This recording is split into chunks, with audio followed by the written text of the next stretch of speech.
Good morning from Sacred Space at Titania's Realm. I know, I look a bit haggard. I've got no makeup on, as is my usual habit when I'm at home, but I had the most wonderful but also astonishing evening last night at the Brooklyn Standard. And oh, by the way, today is the 13th of July 2024. And the current time is 7:43 a.m. So I've only slept from about 3 a.m. until 7, and what's that, 4 hours sleep, and I'm up and at 'em and energized and ready to go. And yes, but where was I? I'm a day behind in doing my daily vlog journal entries. I wasn't feeling too well yesterday, so I took a time out from doing my videos and just sort of laid around in the grass, and wasn't even sure that I was going to be well enough to go dancing last night. But it was Friday night, and my beautiful, handsome, talented, sexy, gorgeous, kind, honouring friends, alter egos were playing, and I thought, I see them every 2 weeks. It's no biggie if I miss a night. But, the afternoon and the evening wore on, and I was breathing okay, and I thought, fuck it, let's do it, babies. So I went out in my full shamanic femme fatale regalia, and then some, babies, which is kind of interesting in a way, because I was sending a message out to the universe, don't fuck with me. So every little verminous motherfucker in the known universe decided to have a bit of a go. Anyway, I handled it till the end, towards the end of the night, when I finally lost my ring, literally, in a brawl with two women. And I was actually also kind of lashing out at the very sweet man who had actually dived in to protect me. But to be fair, Mama T, the Tanya, is in full, when she's in full flight like that, self-protective mode, fighting her way, is suspicious of white knights who dive in to protect you, because I'm sure he was quite well intentioned, but it wasn't really wise to dive in when I'm in that state. But anyway, doesn't matter. I behaved very badly, resorting to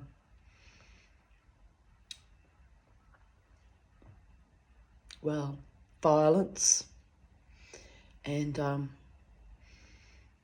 but I had been harassed for well over an hour by those two females behind me. And interestingly, after I walked out of the club, because I'm embarrassed and it's awful and a bit freaking shattered actually, I walked to my car, and halfway to my car I had my classic trauma response, delayed reaction. And so I stopped and smoked my cigar down by the river and looked at the river. The river looked back at me, said, I hear you, water gods, I hear you, but water soothes my soul, always has. It's been a soothing element in my life. So I had the fire from the cigar and the earth beneath my feet, and the water of the river, and I just let it all seep out. It's only there for a few minutes, not very long, enough time to smoke my cigar. And then I walked to my car intending to drive home, but as I put my hat down on the passenger seat and my bag down, I noticed my beautiful sterling silver asparagus or nut ring was missing Fuck, I thought, fuck, can't lose that. That will really shit my night right up if I lose that ring. So I got back out of the car, got everything out, walked back to the club, and as I'm walking back, there was a couple walking towards me, leaving the club. The man's name was Bruce. He was lovely. He said, "Oh, Tanya," and I'm just shamefacedly trying to hide my head in shame, you know, losing my losing my ring like that. It's not cool. Not cool, people of Earth. Doesn't usually happen. I usually maintain control over my own behaviours, my own emotions, but, well, that little demon creature had her way, didn't she? Got to me. Bitch that she was. So anyway, Bruce he's walking with his wife. I didn't get her name. Very sweet couple they were. He said, "Tanya," he said, "I saw everything that happened." He said, "She was annoying me too, and my wife, she was annoying all of us." I said, "Oh, was she? I thought she was just hounding me for an hour, an hour and a half." He said, "No, she'd annoyed all of us." I told security, he said, that she'd been, particularly, pesky and annoying, and that even I was sick of her too. I said, "Oh, that's very kind of you. Thank you so much. I appreciate you having my back, but, I shouldn't have lost it the way I did." But I said, "It is what it is. It's done now, and I'm only coming back," I said, "because I lost my ring." And, "What?" He said, "You lost your ring." I went, "Yeah, I lost my ring. I really lost my ring." And he said, "Oh, well, you have a good night, Tanya." And I spoke up for you. I thought, wasn't that kind? How people speak up. He didn't know me from Adam. Only met me last night. Sat beside me, was polite and respectful and, gentleman and affable and very nice man. See, sometimes in the night, you meet these awful feckin' arseholes like those two females that harassed me, but you also meet lovely people too, It's yin and yang. You got to go with the flow sometimes, spiral up, spiral down, try and find the median point where everything is zen, babies. Everything zen. Anyway, I feel a bit bad about kicking Adrian up the tuchus when he was actually diving in to defend me, but, I'm just, I wouldn't consider him a friend yet. So in the moment, and my native instincts were, just keep going for it, baby. Anyway, I was very loved and supported by that club again, in spite of my scene. Well, did I create it? No, it was blowing up. It was building for a while. My friend Nerida told me that same, couple of girls had been harassing her and another female, regular. I was like, "Oh, really?" So they'd annoyed you too. So they must have gone out with some kind of mission to just stir up shit. And fortunately or unfortunately, they picked the wrong person in me. Anyway, so I walked back to the club and I said to the security guard in charge, Richard, I said, "I'm very embarrassed and I've had to come back because I lost my beautiful sterling silver ring." And he said, "I can't let you go back in." I went, "I understand that, but would you be so kind as to ask one of the security guards to look on the floor?" I said, "I lost it. Would have slipped off my fingers when," I said, "Adrian had dived in to protect me, but I was going for it." I said, "So he was trying to hold me, but I said, "So, fair cop. It'll be lying around the floor somewhere. I just want my ring and then I'm going again, you know. He nodded. Anyway, so the other guy comes and says he would look for it, which was very kind. I said, look, I'm just a bit weird about my jewellery. I said, I make most of it myself and it's sentimental to me because I've put in my own, you know, it's my own work and my own effort and don't like losing my shit, literally. And even they kind of had to laugh. So he goes down. And in the meantime, Nerida came, and Nerida, my beautiful Nerida, had a terrible fall in June at that infamous cesspit, Irish Murphys, and she nearly died. Nearly could have broken her leg, could have been paralysed. She showed me the photo of the state she was in at the hospital. I said, Nerida, why do you go to that place? I've told you before, it's evil. I haven't set foot in that club since February 2015 when they badly betrayed me when I was sexually assaulted after dancing there for 2.5 years in my own little spot that I'd created there. I said it was nasty, really vicious what they did to me. I said, don't go there. Go, come here on a Friday night. You see both bands, both your favourite bands. I said, or go to other venues where they play. Don't need to be going into that den of iniquity. She nodded. Anyway, she gave me a lovely hug and was very loving. And, you know, my friend Scott came up and said, what happened, Tanya? I said, I lost my ring.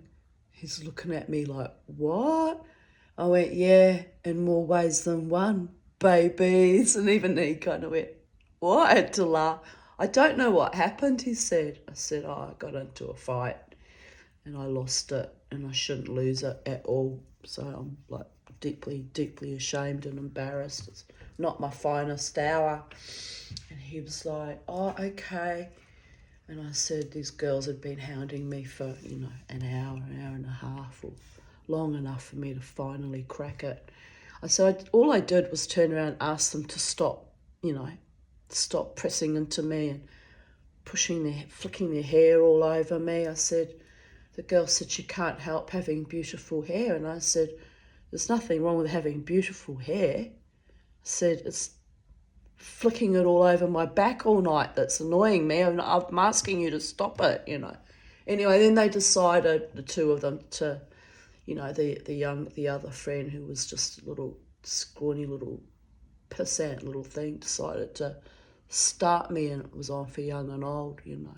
Anyway, it still shouldn't have happened. I'm old enough and big enough and wise enough to know that that should not have happened. But however, even though it should not have happened, it happened. Je ne regrette rien. Don't fuck with the Tanya, especially when I wasn't hounding them, dancing my dance hard and fast as I can, as I do every weekend without fail. Like, don't harass me. Don't go there for that. Don't go there to be harassed. Anyway, so this goes on my public YouTube for all the world to see. That's my side of the story, and it's factual, and I've admitted to my own, you know, reactivity, and it is what it is. So naturally I worried that I might get banned, but, you know, Richard said, no, we saw everything, you won't be banned. So I'm very grateful for that, because I tell you what, it's not good. But, you know, to be fair, the background of all this is I'm really struggling with my health, and so pushing myself out dancing for 3 hours, 4 hours, well, I got there at 10, is, you know, putting me into kind of adrenaline overload, and and I was maintaining my own integrity and my own body autonomy. You know, I'd had people pressing up kind of against me all night to the left of me as well, which I'd, you know, forborne, is that the word, forborne? I'd managed with great forbearance. Let's speak correct English and not start making up our own words, psychobabbling babies. But anyway, thank you as always to the Brooklyn Standard and, you know, alter egos and the staff, and I'll have to make it up to Adrian next time I see him, buy him a drink, because he just got in my way. He got in my way when I was in full flight, and he didn't deserve that, actually, to be fair.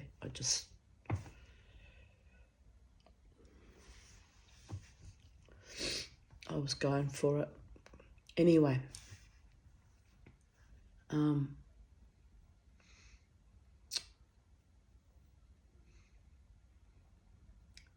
but apart from that, one mishap, one misbehaviour, had a wonderful night.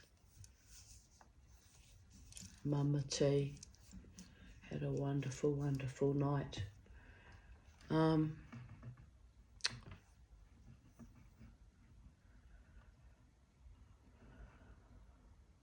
I actually wrote something on my Instagram. I don't know how to bring it up. Can I bring it up on here? Let's try. Oh yes, let's try Instagram.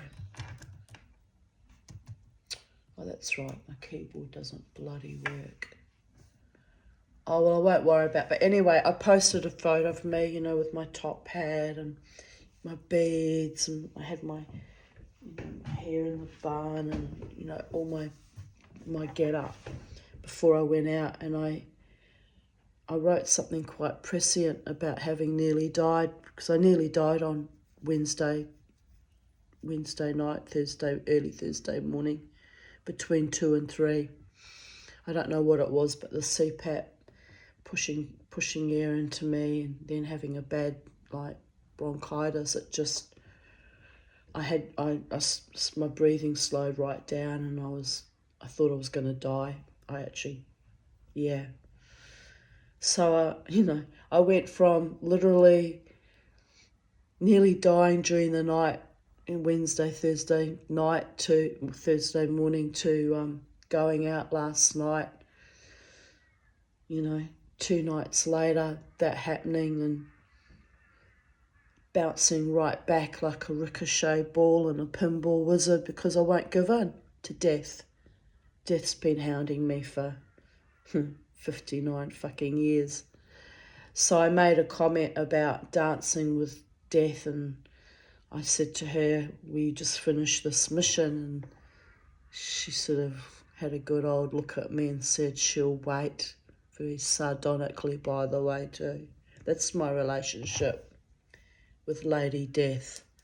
So quite frankly, given what I know about life, l'chaim, I'm ready to go at any given time, babies, but last night showed me, comes to a, threatening situation with 2 women being threatening, off I go, fighting with everything I have in my body, mind and spirit. So I don't think I'll be dying anytime soon, quite frankly, although I may have to guard my lungs a bit more preciously and hold myself more grounded, next time I go out, so I don't lose my temper with idiots. But it was a bit astonishing what happened last night.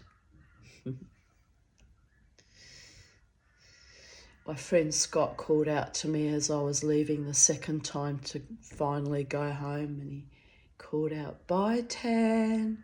I turned around and said, "Please don't call me Tan." He said, "What can I call you, Tanya?" I went, "Please don't call me Tanya either, and please never call me Tani, because that's a trigger. That Tani is more of a trigger than Tan or Tanya, to be fair.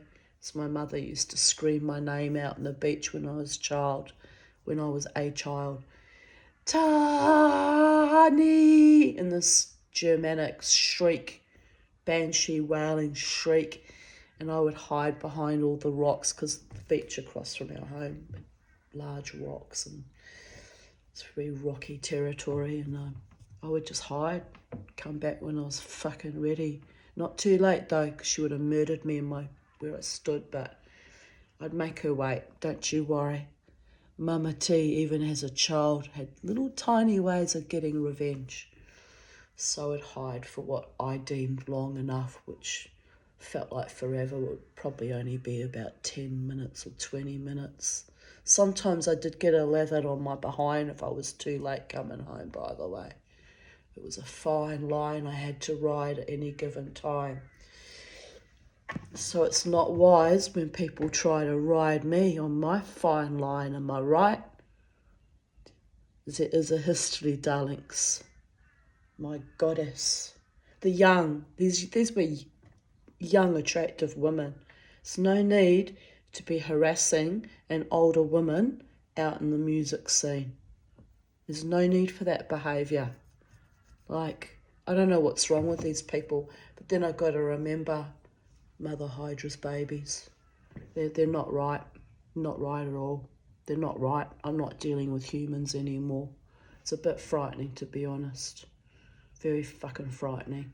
Let's be real here. I would be frightened, but I don't have time to be frightened.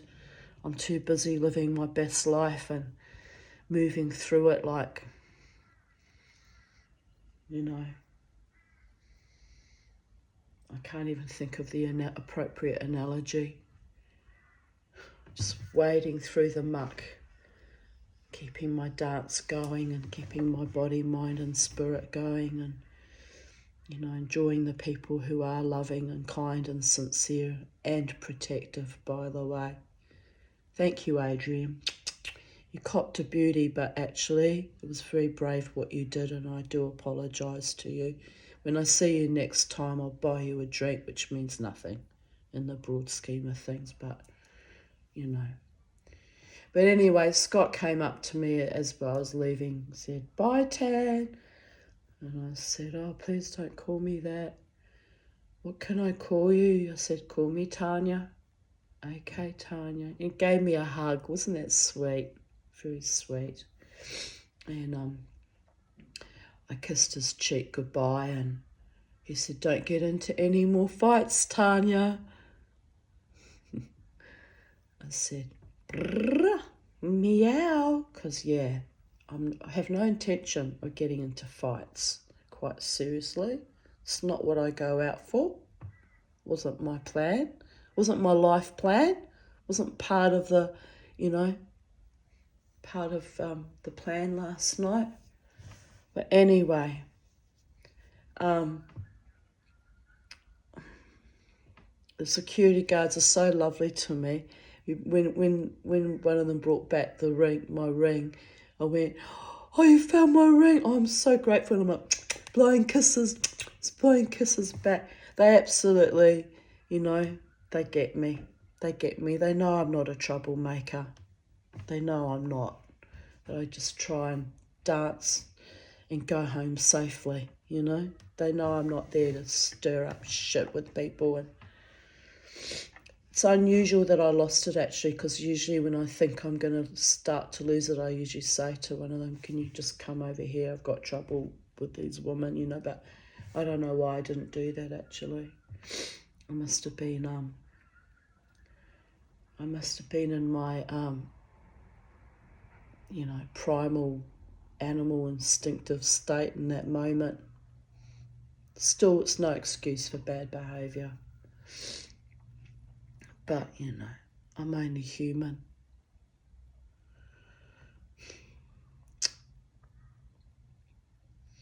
Anyway, I'm catching up. I'm going to catch up. I was wanting to show you that photo and from... Where's my... keyboard. Maybe I can bring it up. Let's see.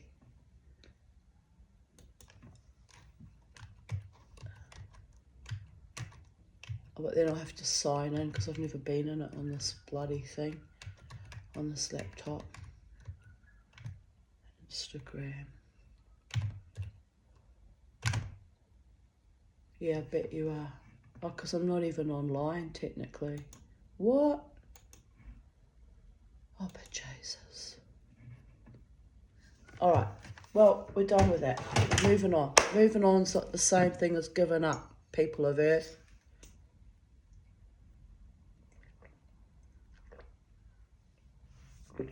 I'll never get a lover in the Brooklyn Standard or a partner. They've all seen me. They've all seen me at my very, very best and at my very, very worst. If that's not designed to completely annihilate any hope of romance, I don't know what is. But anyway, I'm grateful for my friends in the band that just love me because I've been dancing for them for many years, 14 years now. So, thank you guys. And so let's continue with today's readings of yesterday's date, and I'll come back and do another video of today's date. But I'm playing catch up. And yesterday's date, yesterday was a doozy actually. Very spiritual day because it started off early. Should have known better, but Mama T has to ride with her spirits and her ancestors that love her and her angels and the occasional demonic imp that likes to just give me a little bit of a tweak every now and then. Believe it or not, sometimes that's actually a good thing when I get recalibrated, reminding me of who I am and what I am and why I am, and keep me a little bit fucking humble sometimes, but also keep me in choosing life instead of spiraling in death consciousness all the time with my shitty fucking health and my struggles with my lungs. So here we go. Let's go. Interesting. The title from yesterday was, I mean, you almost have to laugh. Paradigm shifts. Fighting my way back to health and full vitality. Well, that title was, it's a year or two old, so there is that. My beautiful friend in America, Jan Attridge, posted a meme on, it was actually from the 11th of July 2019, but I loved it so much. I used it as a title picture for yesterday's diary entry. Don't let the tamed ones tell you how to live, babies. Don't ever let the tamed ones tell you how to live. They have no fucking idea how to live. This is how you live. Wild and free in your own body autonomy, uncompromisingly. Do no harm, but take no shit in the process. By gods. By all the gods. But isn't she gorgeous? She reminds me of someone. I wonder who.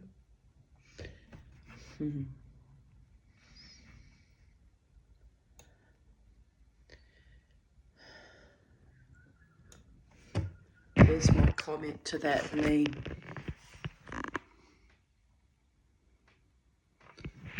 Mama T, aka Titania, aka me. Don't worry, I'm integrated.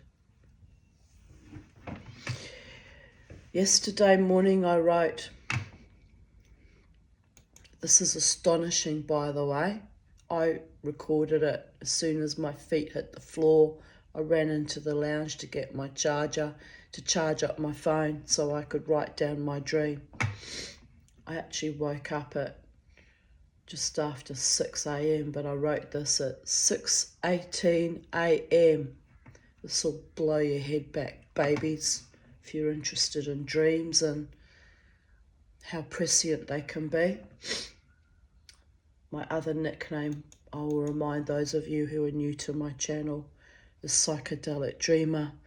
And although I've never taken psychedelics in my life, and I'm not really into drugs, and I actually fear drugs because they have a habit of shutting my lungs down. I can actually die.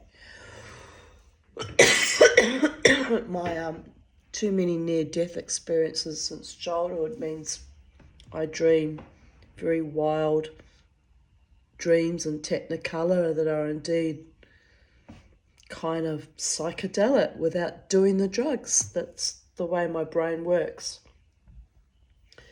So here I write, I'll carry on. Might have to go and get my Ventolin. Let's see how we go. Got a bit of a wheeze there, but it'll be okay. I just woke up from a very intense dream. Actually, 2 dreams blended together like a mini-series. This is my problem, is my brain very rarely gets any actual rest because I'm always dreaming in mini-series. Anyway, I was so astonished when I woke up that I took off my CPAP mask, checked my sleep details. Mask seal, poor, which was astonishing because technically I'd slept for 10 hours, but I wasn't getting the benefit of it because it wasn't sealing right. Don't know what happened there. I washed it yesterday. You're supposed to wash the whole equipment once a week, and it had been the full week, so I washed it. So maybe putting it on, it was still wet, might have meant it didn't seal properly. I noticed this morning it was fine, worked fine, but haven't slept much this morning, so there is that. So if I start psycho-babbling and psychedelic dreaming while I'm talking to you in the video, sleep deprivation is a thing, people. It makes me psychotic at times. But anyway, all good. I'm mentally clear. I know exactly what's going on and what my role in things were and are, and I'm fine, but I just have to keep a handle on things. Here I write, odd, as I felt I'd slept quite well apart from needing 2 pee breaks during the night, a vast improvement after the previous night's 14 pee breaks, then being unable to breathe properly during that night, which was terrifying, absolutely bloody terrifying. So what night was Wednesday night? The 10th or the 11th? Saturday today, 13th, 12th was Friday, 11th was the night of the 10th and the 11th of July. I nearly died. My breathing just shut completely down, and so I sat there freaking out that I was about to die, and an energy came and sat beside me and talked me through it again. So for some astonishing reason that makes no sense to me given my life histories, someone, capital S, wants me here on this planet, and I don't even know why I'm being kept here anymore. It's getting a bit beyond the joke, to be honest, but sometimes I still find humour in it, so that's healthy. Losing my ring last night, twice over, but I got one of my rings got given back to me. Yay. Anyway, here I write, I leapt out of bed, still having difficulty walking. I lumbered into the lounge to grab my iPhone charger. The dream still hammering in my consciousness. It was still kind of reverberating, like I was still barely conscious.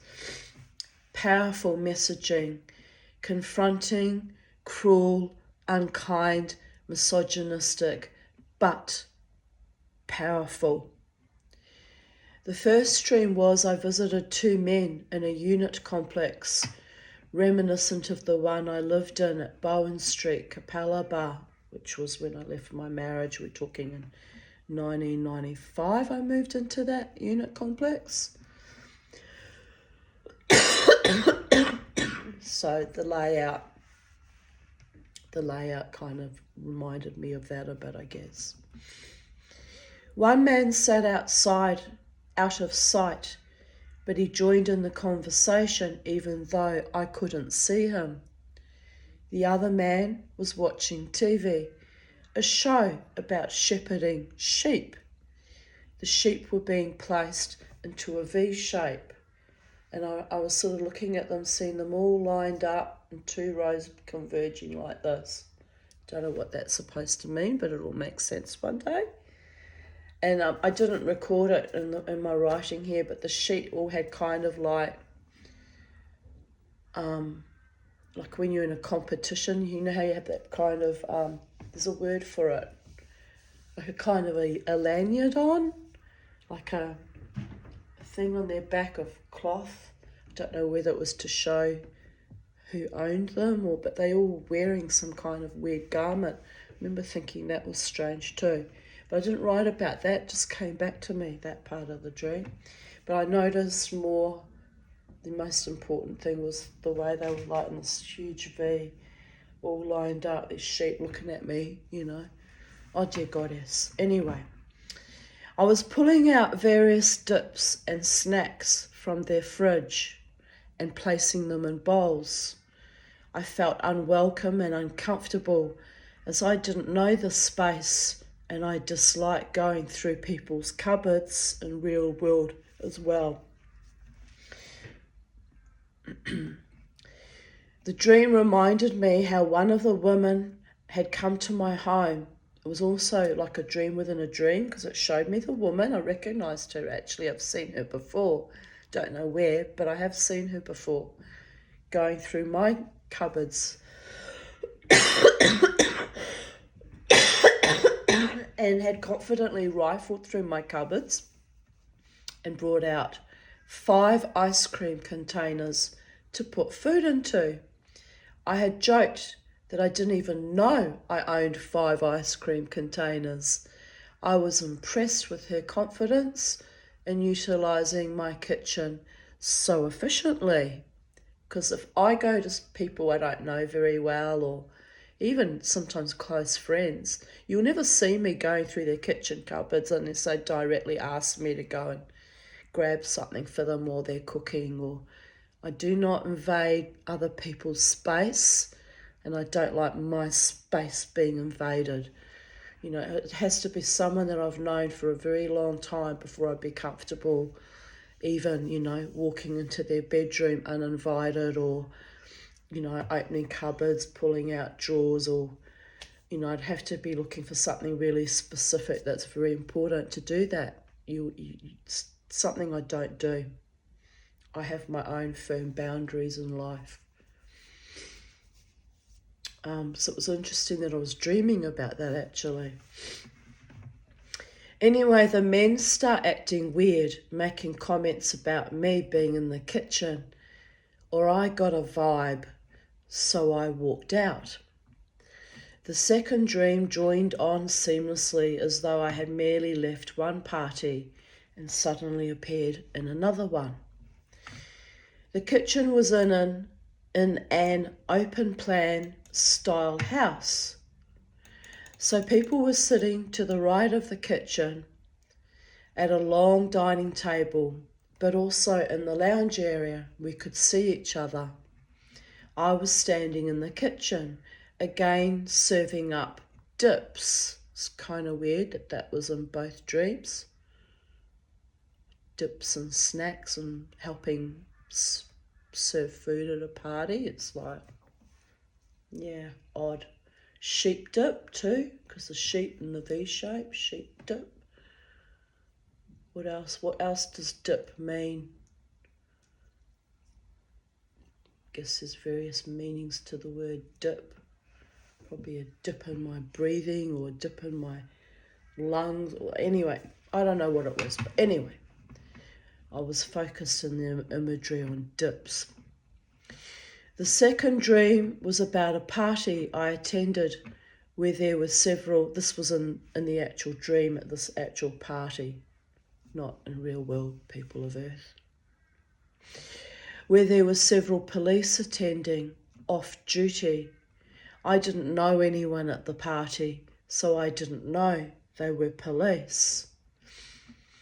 One man at the party got a little drunk and emotional, so he spoke about his abuse as a child and how he was still struggling in life. He was kind of standing next to me in the kitchen, regaling his, his wounded childhood to all the people, gathered at the tables in the dining area and the living area. And I'm just standing there kind of listening to him and nodding, understanding his background, because he had a similar background to mine. So I listened to him, then added my story of surviving 3 strangulations after very minimal support from Queensland Police. This was in real world. I was telling my real world experiences in the dream. I was standing in the kitchen when I spoke out. One of the men, a bald, aggressive, supercilious type,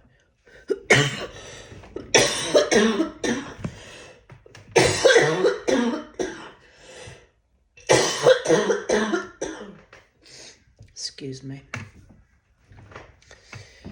stormed into the kitchen and stood in front of me and very aggressively demanded, "Do you know who I am?" I replied, "No, I do not. Should I?" He stated he is a detective in Queensland Police and he doesn't like my attitude. I squared my shoulders and replied, "Perhaps I would have had a better attitude if at least one of your personnel over the decades had actually done your job right and protected me and my daughters." Fact, not just in the dream but in real life, people of Earth. I held his gaze, his eyes swirling with aggression. He sat back down. Another man stood up and came over to confront me. He had a strange nose piercing with a small diamond stud which had a gold wire soldered to the stud which looped across his face, then overlapped itself. So it sort of looked like it went over his nose, around his cheekbone, under his nose, and then came up over that, over there. It was odd, but I guess it's my subconscious probably reacting to the CPAP mask on my face, so it's throwing me that kind of imagery of something covering your face. Maybe, or maybe it means something else. Time will tell. "I'm a cop too," he says. I replied, "Oh really? How nice. I like your nose piercing. It's highly unusual."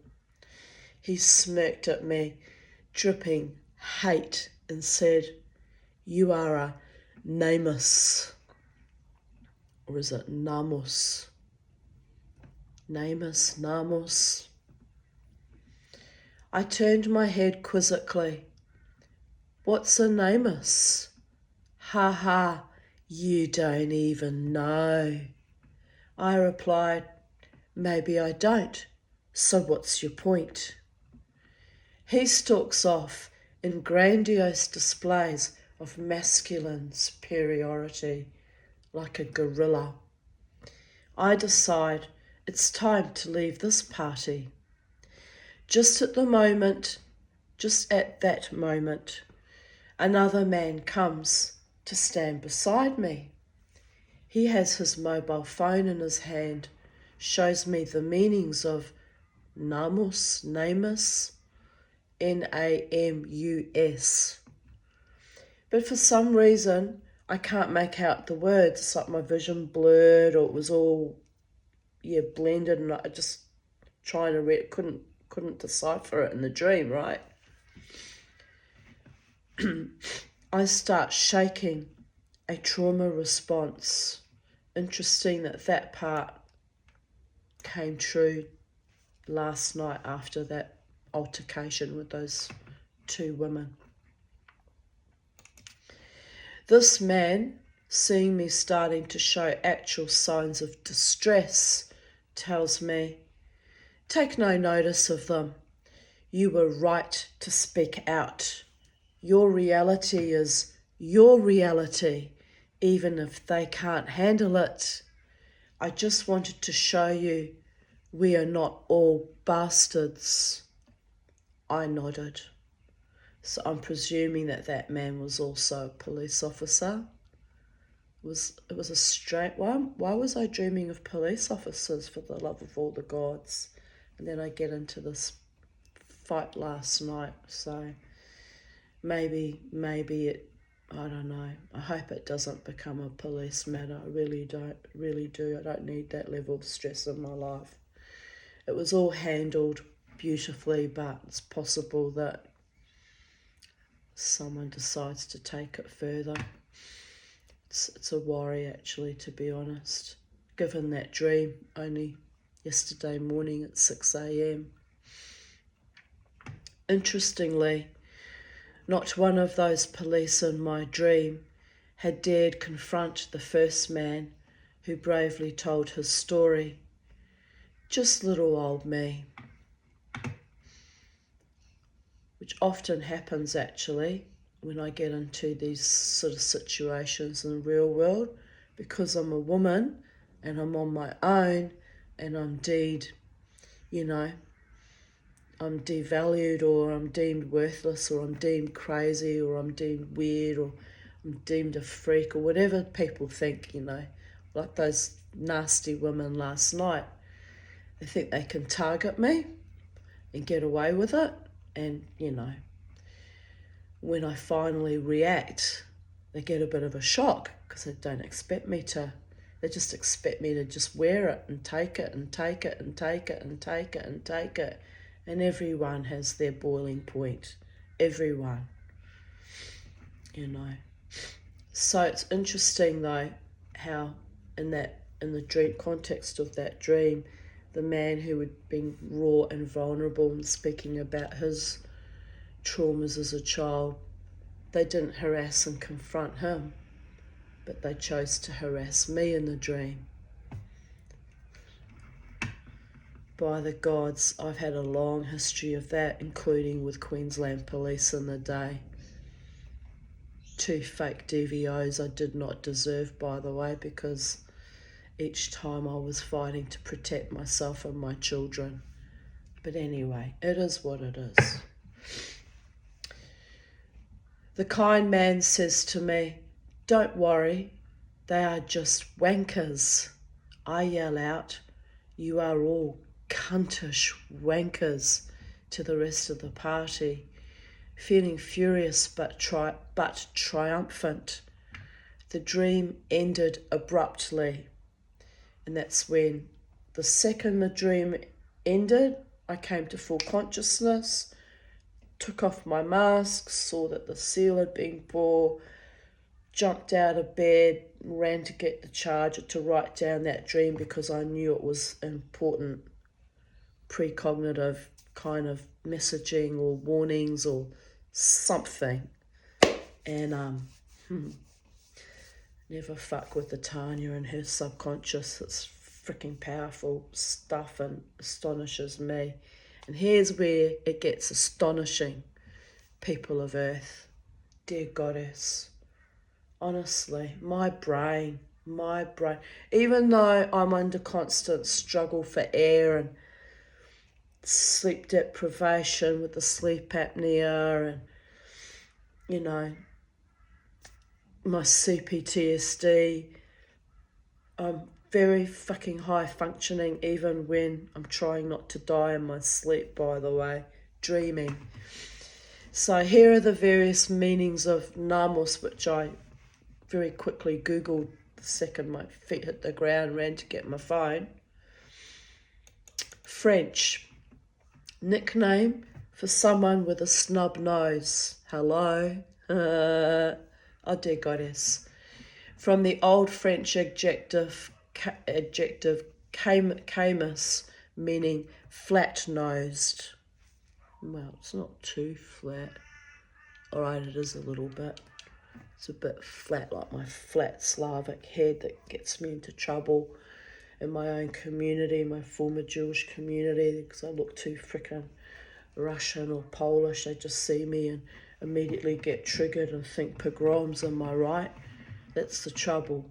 It's not my fault that I have Polish ancestry and English, Irish, Scottish and Viking ancestry as well, and I got the flat Slavic head and the schnoz. It's not actually my fault, and yet I have been persecuted for it all my life. Oh, the irony. Short, fat hobbit woman, Jewish, Viking witch. Don't even dream about othering me, babies, because I've been the other for longer than those two women last night have even been alive. Silly, silly girls. Very, very silly. I'm not too worried about police intervention, actually, because everything was on CCTV, and that will bear out that I was protecting myself after they absolutely harassed me for too long, too fucking long. And all I did was turn and say, can you just stop it now? It's enough. It's enough out of you. Just not aggressive. It was being firm, you know. Anyway. Mama T. What are we going to do with Mama T? She needs a hug and $20 million. But I got two lovely hugs last night from my friend Scott, who was so sweet and kind and knows what I'm like after many years of me dancing in the scene. And my beautiful narrator, who, came very close to dying recently.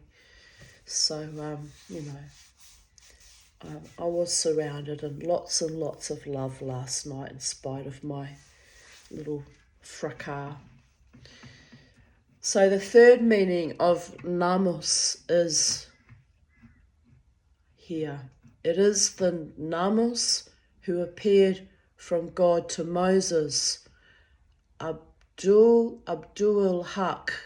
Forgive me, Muslim people, if I pronounce that wrong. Abdul Haq says, Namus means one who can take knowledge of the secret thoughts of a man. That's highlighted. One who can take knowledge of the secret thoughts of a man, and is used in contradistinction to the word Yasus, a spy who seeks to know the evil deeds of another. Appropriate given last night's events. Fourth meaning, actually is that the second? Sorry, that was the second meaning. Third meaning. Namus is highlighted an ethical category of respect and honour in some Middle Eastern societies. I've never heard that name before. So,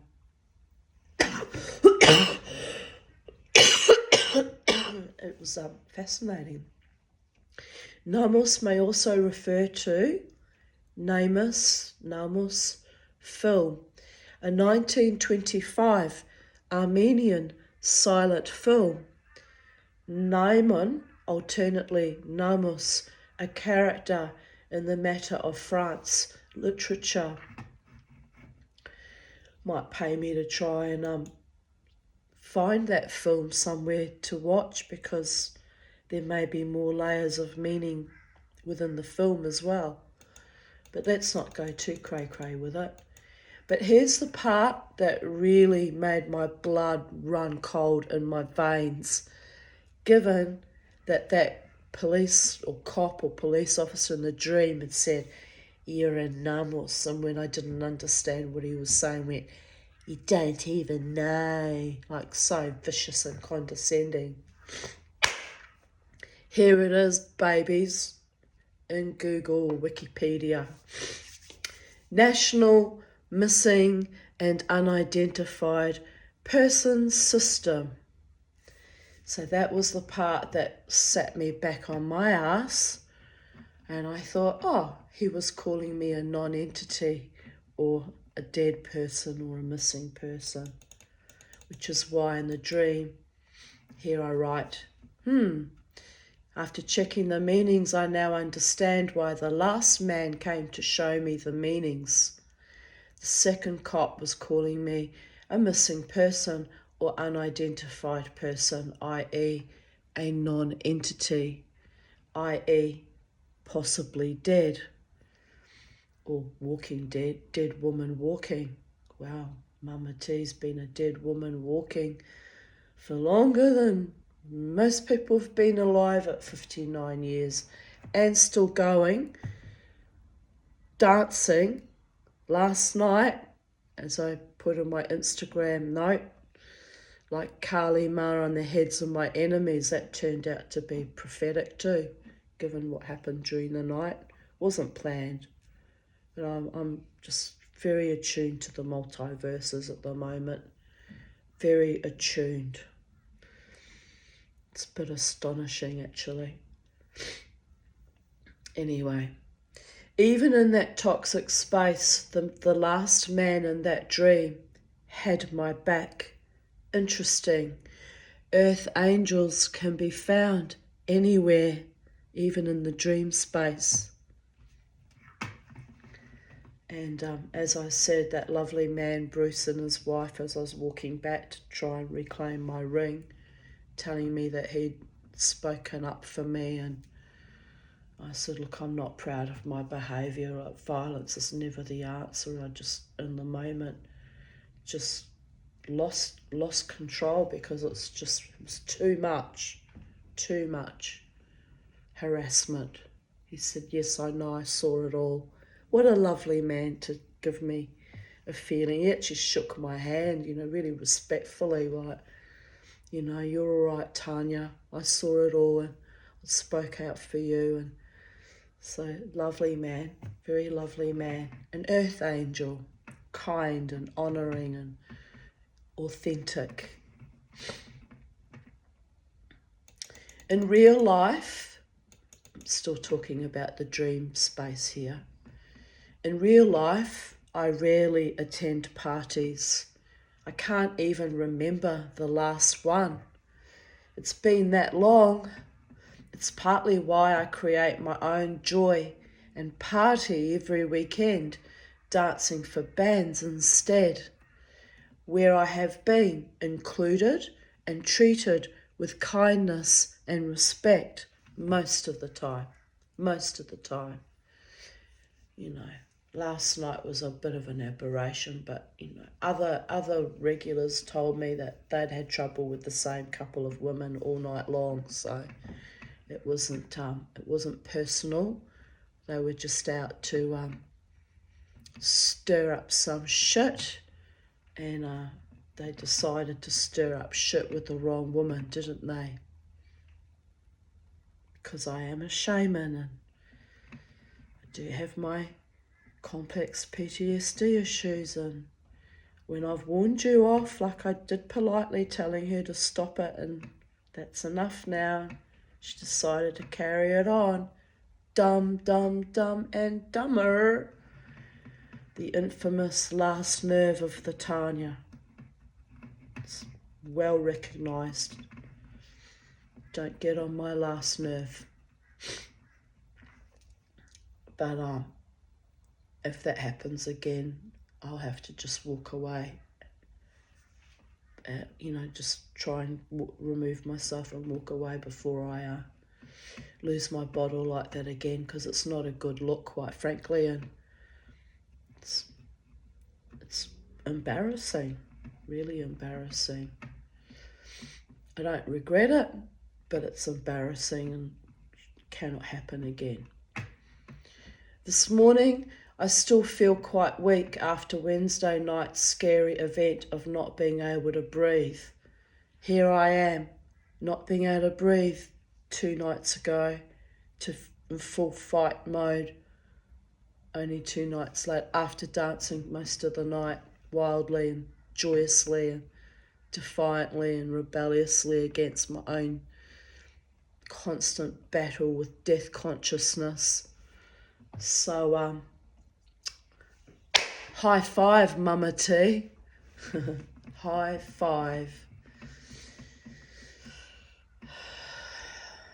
My rib cage is tender and even my stomach muscles ache a bit. This was yesterday morning at 6 a.m, by the way. But by the gods, if I feel strong enough by tonight, I will dance again.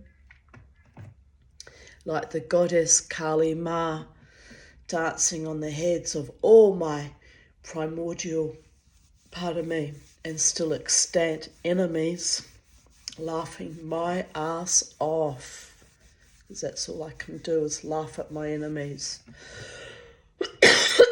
Come with me, babies, my beautiful ones, my beloved ones, my brave, audacious ones, my YouTube channel subscribers, friends, enemies, countrymen.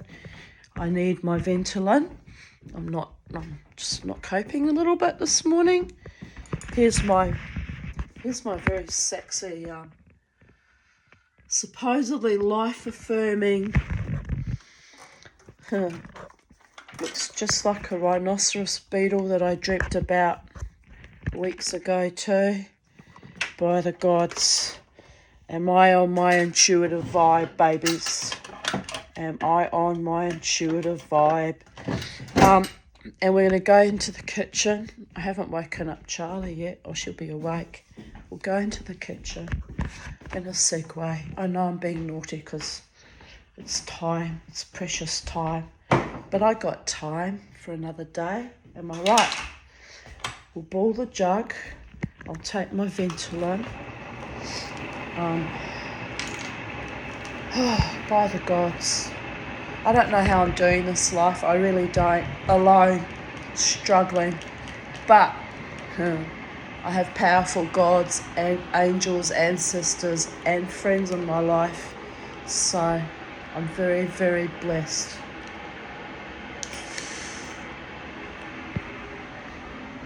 Let's go wake up Charlie. It's 8:46 a.m. Hey Charlie. Good morning. I know. She's like, what? Still kind of early. Being a bird, she wakes up at dawn, but I don't usually get her out of bed till a bit later. Oh, jeez, nearly tripped over the heater. Say good morning to the people, Charlie. You want to come and sit with Mama? Come on then, let's go. Come. I know. You want to go do the poo? Can we do it? Wait a minute. Can we do it in the sink like we normally do? Because I don't want it on the floor. Alright, here we go. You want to do the poo? We do the poo? Oh my goodness. Holy doobies, that was massive. Alright, you better now? Yeah, better out than in, isn't it? Better out than in, Mama T. By the gods. Alright, your mad mother had a mad night last night. She goes, there was nothing mad about what you did, Mama T. You just nearly went into full-blown warrior goddess berserker survival mode. And, oh my goddess. I kind of have to laugh at myself a bit. Oh well. Real loves love you no matter what, even when occasionally you can be a bit of an asshole. Well, I wasn't being an asshole. I really wasn't. Just enough was enough.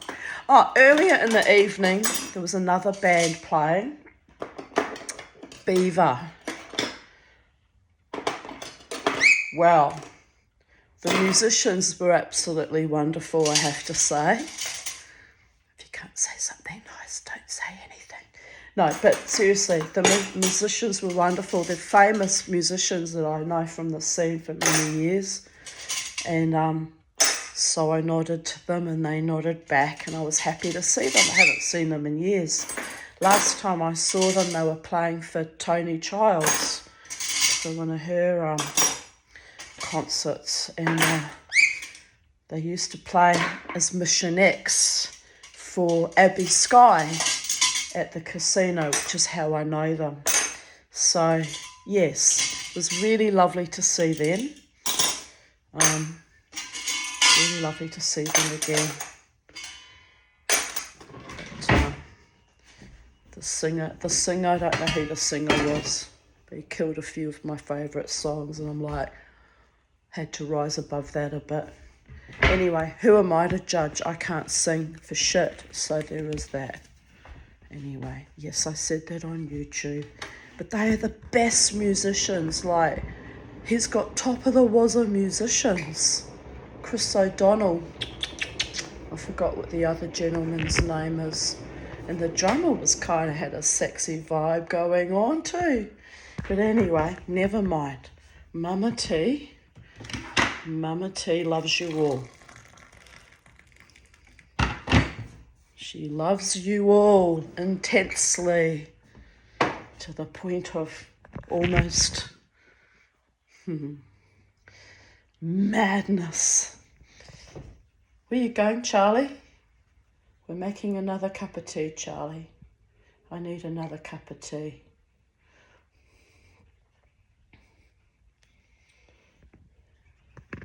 Say hello to the people. Say good morning, people of Earth. I am Charlie. I am the sidekick of Mama T. Together we create new paradigms and dance the wild dance. But I'm not allowed to go dancing with Mama because it happens at night time. Sometimes I dance with her during the day.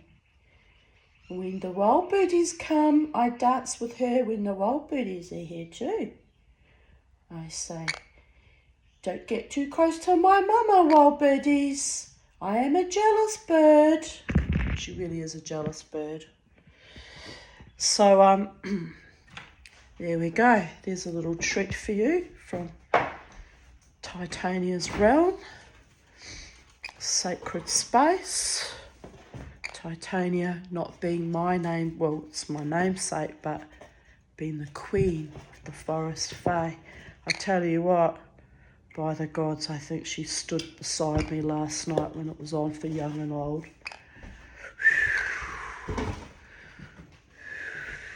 I never know in a crisis point like that who exactly is going to come and protect and defend me, and it's often spiritual people.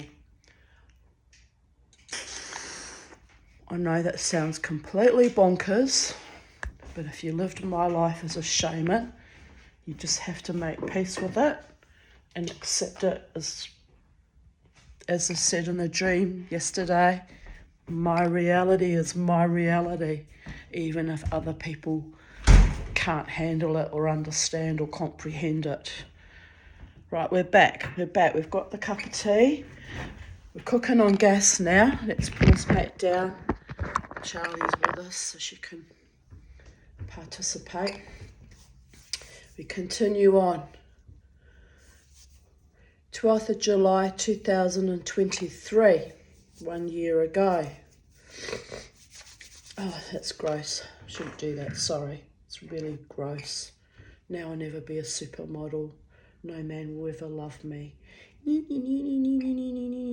Well, I don't always have a congested nose, do I? Calm your farm, Tanya. You're still gorgeous. What do you say, Charlie?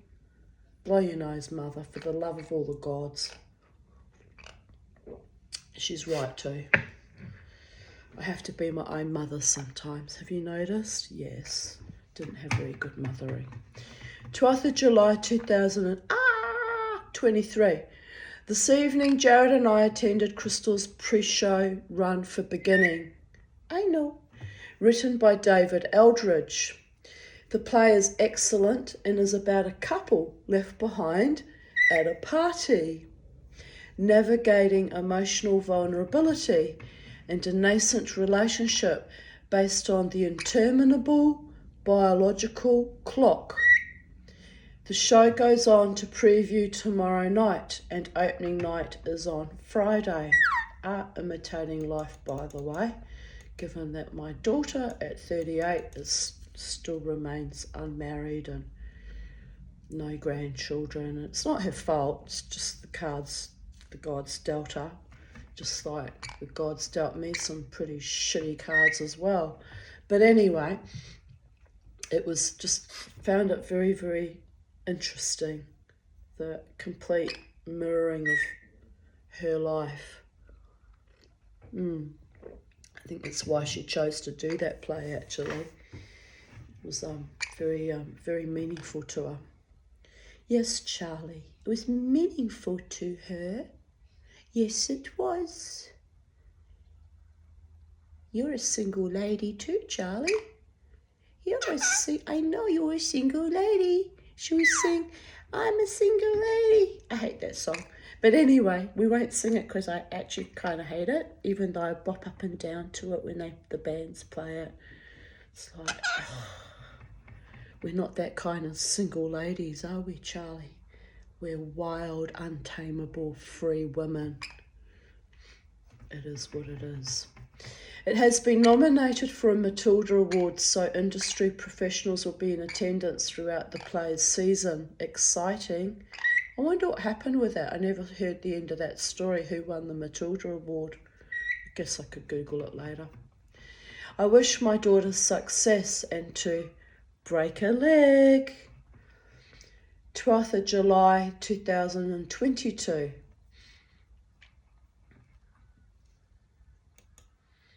I shared a meme. Some nights, the wolf inside me shrinks to nothing. What are you doing? You're having cuddles. She bares her teeth and runs away.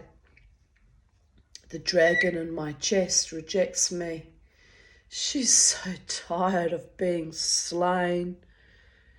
There are nights when the lioness cowers, says she can't fight it another day. What about the phoenix? She sits with me in the darkness. She whispers, we'll rise. Just you wait. Yes, indeed. Who wrote that? Don't have who wrote that down. Someone wrote it. It was posted by Soul Sensitive. Maybe she wrote it. But anyway, I liked it enough to preserve it for eternity in my own journal entries. And here was my response. My wolf never shrinks or runs away. Fool. Don't ever piss off my wolf spirit. She is always at my side, guarding my spirit. But what are you doing? You pulling out feathers? Yes, you are. There's another one. Make a wish, Charlie. I wish, well, we all know what I've been wishing for 59 years. Maybe one day it'll come true, Charlie. Oh, because magic happens, babies. You've got to believe in your own magic. But that phoenix bird of astonishing metamorphosis burns us all down to ashes, then breathes life back into us many times. Too many times. In fact, I went through another metamorphosis in the last few days, did I not? Oh, dear goddess. And that's the power of regeneration and life force. Yes, it is, little Charlie. Mama loves you. Oh, yes, she loves you. She's like, I love you too. I love you too, Mama T. I love you and your life force very, very, very, very, very much. Here I write back in 2022, which I nearly died back then with my lungs too. My lungs that are supposed to be so healthy according to the lung function testing. I wonder if they've even got the right results. It's not possible for them to be so healthy given how chronically ill I am with them. It's absurdist. $60 to be told I'm healthy. And then they keep shutting down my lungs. So how healthy can they be, babies? Never mind. They were healthy enough to me to fight on last night. Your mother is a force of nature. I know, give us a kiss. Why are you making weird baby bird noises? Are you constipated or are you laying an egg? Oh, look. We've got a power-headed rosella and four Indian minor birds outside. Oh, they just flew away. I was going to turn you around to show them, but they're gone. One's left. Now it's gone.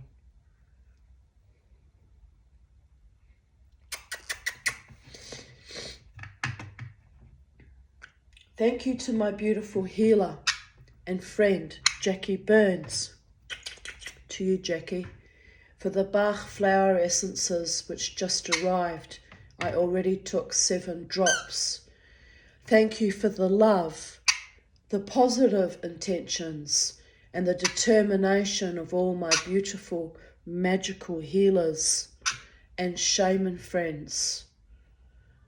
And my psychiatrist, but I guess he is a magical healer in a sense too, who fight for my continuing thriving on this planet, in this paradigm. Yes, they do, Charlie. They fight hard for Mama. They fight so hard for Mama. When Mama doesn't want to fight anymore and just wants to just float in oblivion for the rest of eternity, they fight for me. She's thinking about it. Why are you making weird noises? Are you okay? You're okay. I'm okay, you're okay. You're okay, I'm okay. You're very hot. You've got a hot little body. Oh my goodness. May God and all their perfected manifestations of love, light, peace and truth bless you all. Kiss, kiss, kiss. I could not be here without your immense support. I'm very blessed and grateful. I am indeed. Never underestimate the fact that I am grateful and blessed, even though every now and then I throw fucking massive wobblies about the injustices of my life and my poor health and not having the true love partner that I always dreamed of. It's a huge cosmic injustice and it grinds my gears.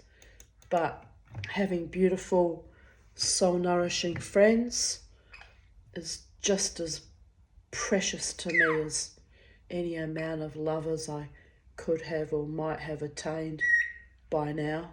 Dear gods, if I'd only put in the effort. Oh, dear goddess.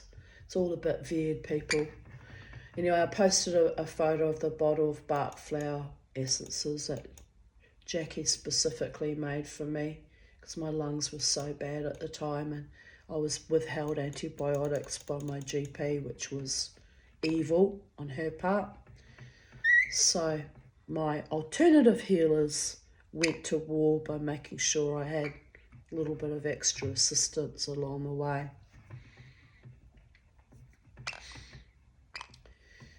I disdain abuse of power. I disdain this is a quote by Jeff Brown. I disdain abuse of power. I disdain the manipulation of the populace. I disdain the way humanity is played by the elite and the elite wannabes, and I am certain that we will never evolve as a species until it comes to an end. We are awakening to the profoundly meaningful difference between those who seek to control humanity and those who seek to serve it. May it be so.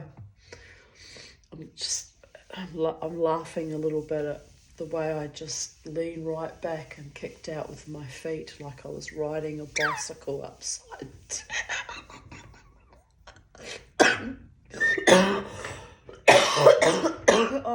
Oh my God. Oh my goddess. I knew you were going to do that, Charlie. Hello. I forgot to bring the cloth in. Yes, I know. I deeply believe in the rule of law and I disdain abuse of power. I don't care how life-affirming someone's mission is or how noble they imagine their intentions. If they violate individual rights to protect their agenda, they are a fraud, plain and simple. Jeff Brown. We know what he was referring to there, don't we? Read between the lines, people of Earth.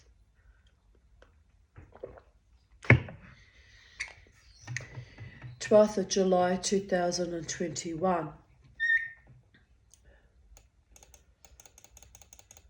Thinking about pairsawing this design, but it's EPNS, which means electroplated nickel silver, which is just silver plating and not real silver. I mean, it's real silver plated over the top of nickel, but it's, it's not sterling, it's not authentic silver, it's just a coating. And a very highly concave soup spoon. Maybe I should wait until I get a large, till I get a large sterling spoon. Yes, I should have waited. However, out of curiosity, because I was learning, I did actually, do that design. I did actually do that design on a sterling silver teaspoon that I acquired later. But I need to buy gravers and learn how to do proper engraving so I can get more definitive markings. Oh, here come the fire brigade again. Right on time to trigger Mama T. What are they hanging around again? Last time it was on a Sunday morning, wasn't it? Here they, Sunday afternoon. Here they are Saturday morning. Go about your business, boys. Nothing to see here. Oh my goodness.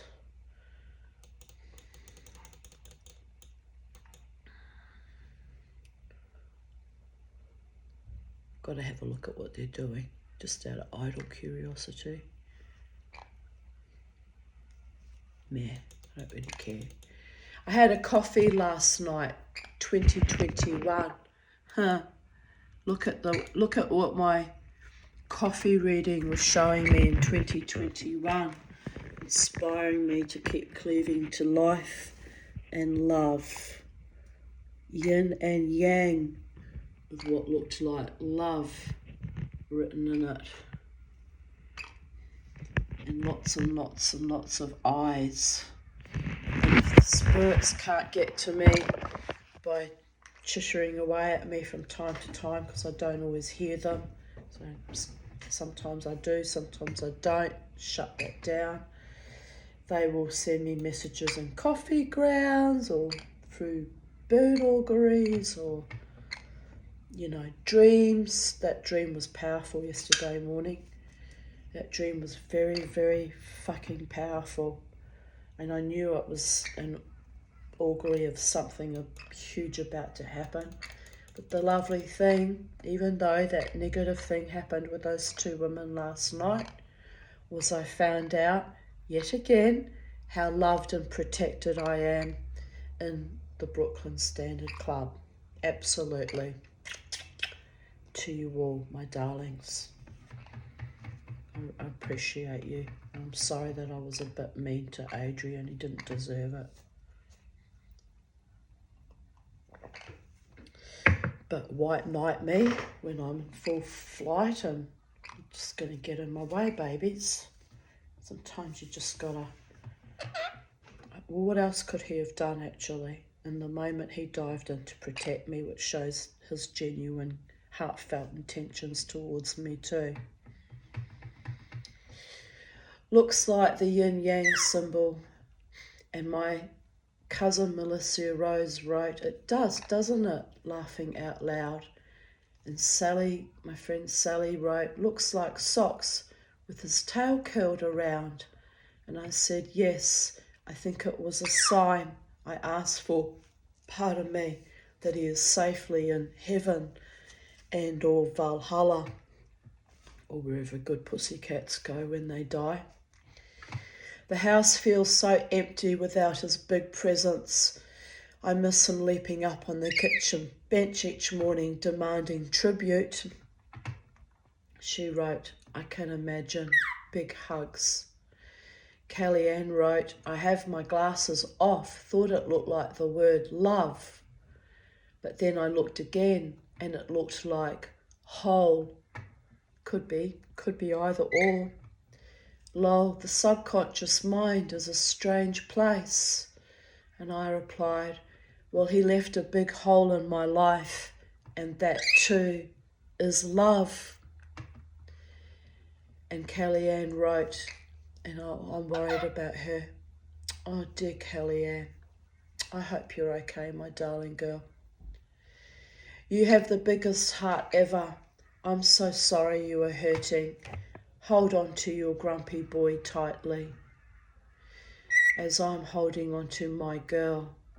Love hurts. Our grumpy boy was referring to Beauregard, who survived SOX but didn't survive past last year, 1st of August, so there was that. But I did hold on to him tightly, just like I'm holding on to Charlie tightly. Aren't we, baby girl? Yes. And she wrote, as I'm holding on to my girl, love hurts. I had to giggle at what I saw though. A literal message. Trust me, eh? Love ya. And what was cute about that was Kellyanne was a scientific materialist and a physicist by profession. I think she studied or worked as a physicist. Very, very bright woman. Very, very bright. She says, I don't believe in the spiritual realms. I said, oh, don't you? I said, well, there's room for everything. It's a big, big universe. We all fit, including you materialist scientists and atheists and unbelievers and those who deny magic and the spirit. I said, we include you. You're part of our world, even if you don't want us to be in yours. We exist with or without you in many, many dimensions, do we not, Charlie? And even she could see from being on my page over the years when I would post up these little messages in my cups or, dreams, she could see that the spirit world in my life is very active and very real and very potent indeed at times, even to the point that it's a little bit confronting even for me. And yes, your mother just has to ride through it shotgun, doesn't she? She does. Riding shotgun with our spirit people. Bye-bye. Yes, our beautiful boy. Some of our spirit people are animals, aren't they, Charlie? Much beloved animals that we love dearly. Nearly finished. I don't have silver yarn to make his chains. I will have to wait until tomorrow. Oh, that was cute. That was really cute.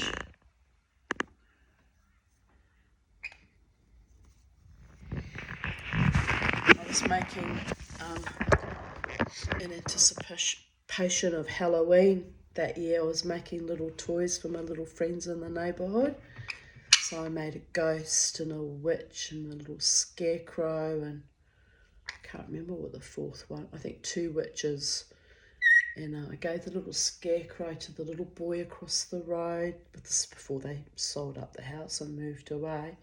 But he was so thrilled.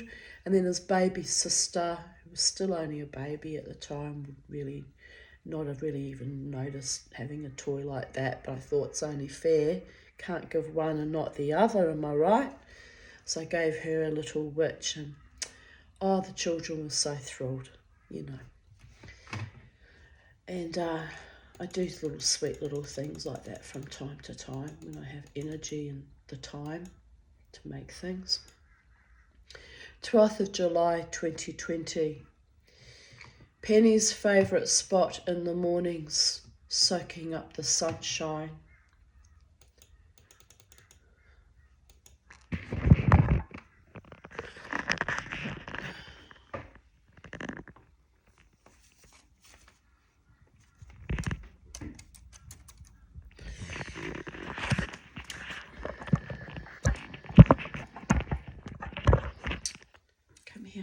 Come here.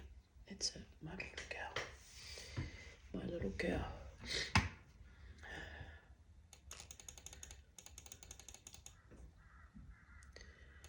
11:11 a.m. Alive in the dream.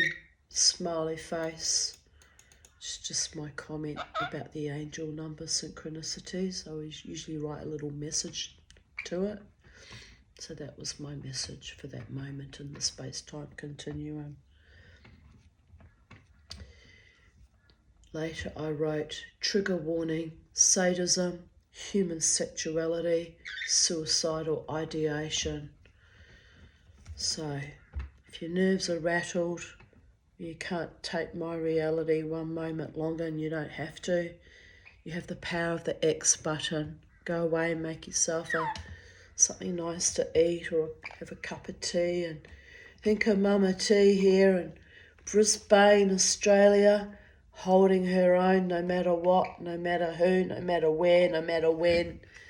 Even sometimes riding shotgun with my spirit people, because I'm alive, ain't I? Don't have a choice in it sometimes. So here I write, just your everyday sadism, move along, nothing to see here. Winky face.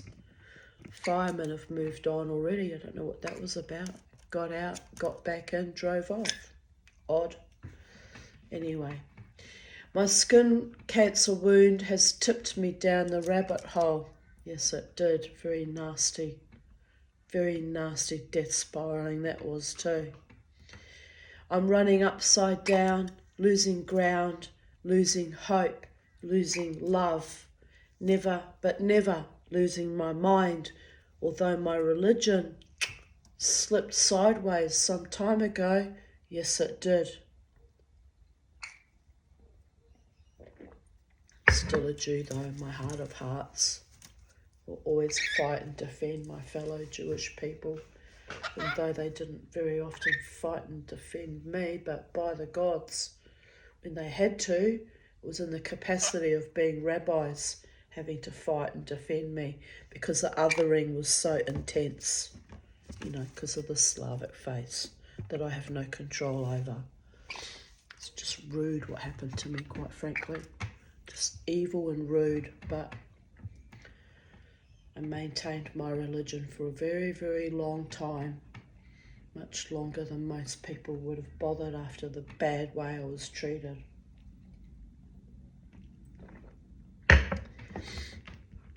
I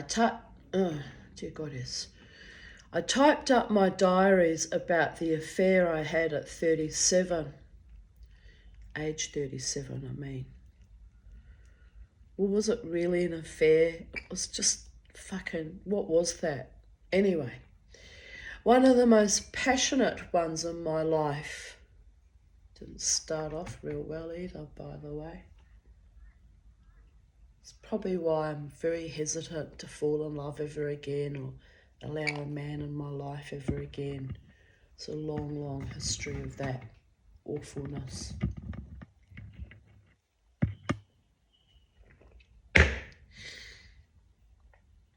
However, but I was in recovery from Davidson and, of course, decades of CPTSD, and that beautiful, beautiful, loving young man had no idea. I had wanted a lover that had not been groomed, paid for, or manipulated by my perverted narcopathic mother. Pardon me. And when one found me and constantly reiterated his true love, which turned out to not be very true at all, by the way, I could not trust in it. Also, he kept lying about his marital status. 1 minute engaged, then the next married. And you know how the Tanya hates liars, and worse, the kinds of men who debase her body, mind and soul. But I was no prude, only broken and deluded. I'll never know the truth of what that man was about, if he was actually married or not. He told so many lies and contradicted himself constantly. I'll never really know, but you know what? I don't want to know. Damage was already done, wasn't it? I'd gone there, not completely willingly to begin with, to be honest, which was not good. And I pursued something with him after that for a few weeks or months, and then just as quickly as he appeared in my life, he dissolved out. And you know what? That was a good thing too. Motherfucker that he was. But he came in. It's the only lover in my life, in my entire life at that point in time, age 37, who had not been bought and paid for by my mother, by the way. Isn't that revolting? That your mother thought so little of you that she would set men up to, hook up with you, pay them $20, he'd take her out for lunch, and just treated me like I was a whore or a concubine or some escort or some revolting thing. Sometimes I had no idea. You don't want to think that your own mother would treat you like that. It's just beyond abhorrent. So naturally, the only beautiful love affair in my life was doomed to turn sour. Kudos to one happy ending though. He didn't attack or try to strangle me like the others. He did, however, tell me I still have to laugh about that to this day. If I ever grew dreadlocks, he would know I was crazy and he would never speak to me again. Them's fighting words. So I went right out and bought dreadlock wax and dyed my pubes purple, and I never looked back. Not that I kept the purple pube prank up for very long after they turned out like a blue rinse parade, but I was livid. Don't tell me, question me on how to present myself or my appearance, people of earth. By the gods, here I write, no man ever has a right to tell me how to dress or present myself. So 2002 and 2003 was an upgrade of sorts. Yes, it is. Yes, it was an upgrade. Mama T. Then several more years of celibacy. Then Courtney came into my life. He again was manipulated by Gail. I ask you, am I that ugly? That much of a freak that no human man can love me on my own terms? Am I really that ugly or that bad? I think not. Does there always have to be an organ grinder and does ape shit, mad, malevolent monkey interfering in my love life? Or is that the Dybbuk? Rolls eyes. I will never know now, will I? No, I will never know what was behind all of that. Maybe one day when I transition from this body and this planet, the gods will reveal to me all the, all the intentions and all the malfeasances and all the horror, the real meaning behind it. But by the gods, it was ugly back in the day. Really fucking ugly.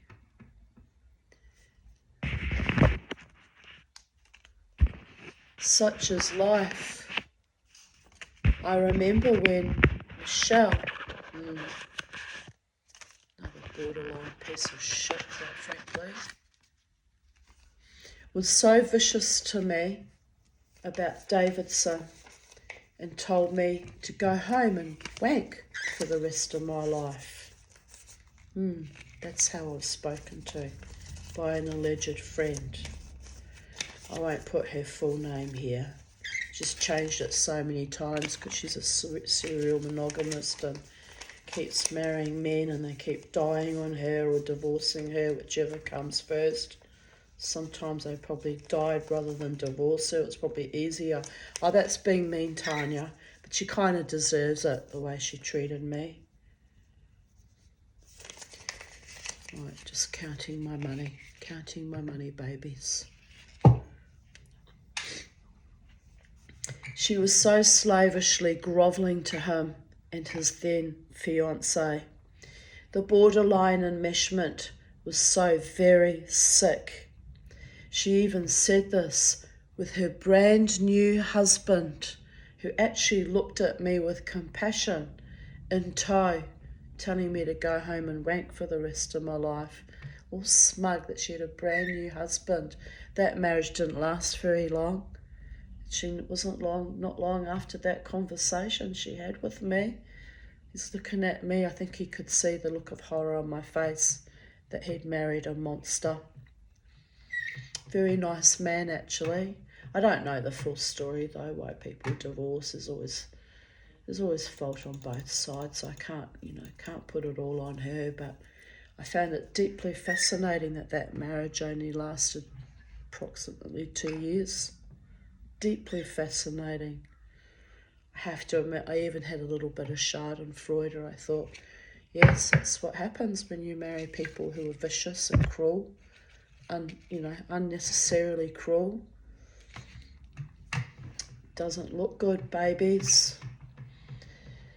I must tell you, laughing my ass off, wanking or self-pleasuring is a far, far better pastime than selling yourself out like a camp prostitute on the bedraggled end of a refugee line to dastardly, cruel and psychopathic men. I would rather cut my own throat than do that. And I've never married again, and that's one of the reasons.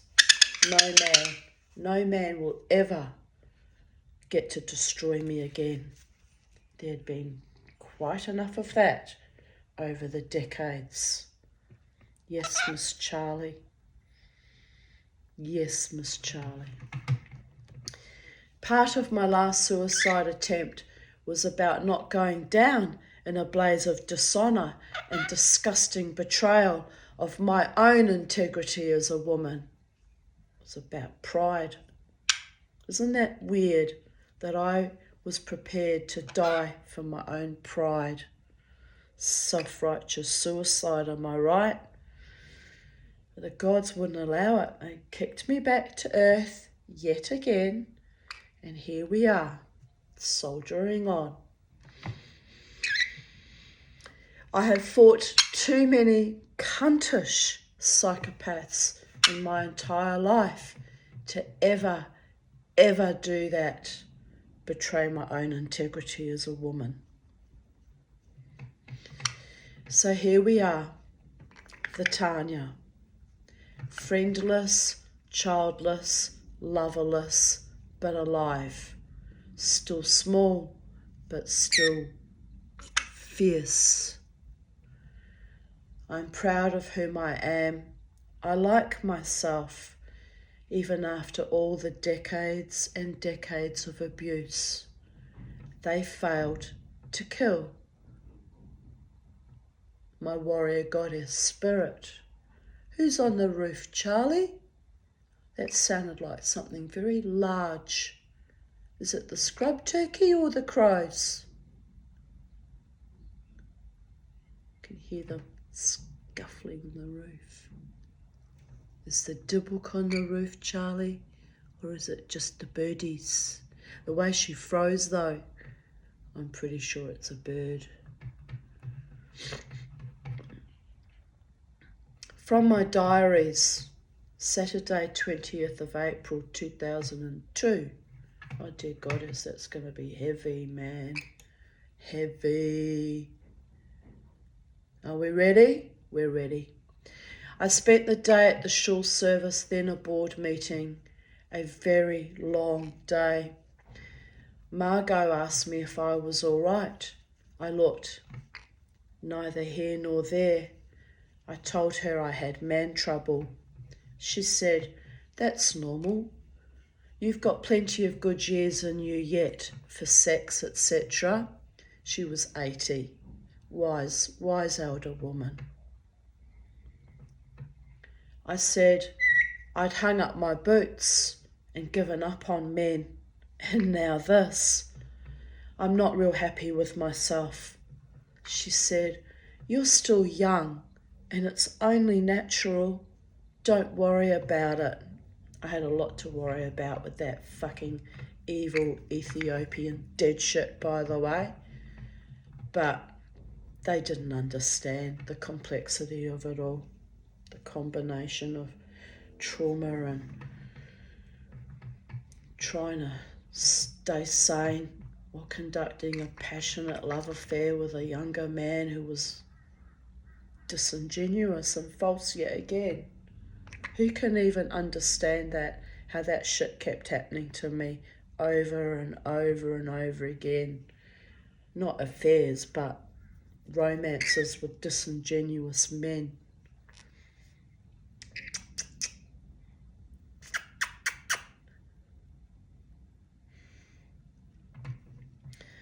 Juan also told me later that he thought they were stirring me up. I think they all knew. I think they all could guess. I'm not very good at hiding my emotions, people of Earth.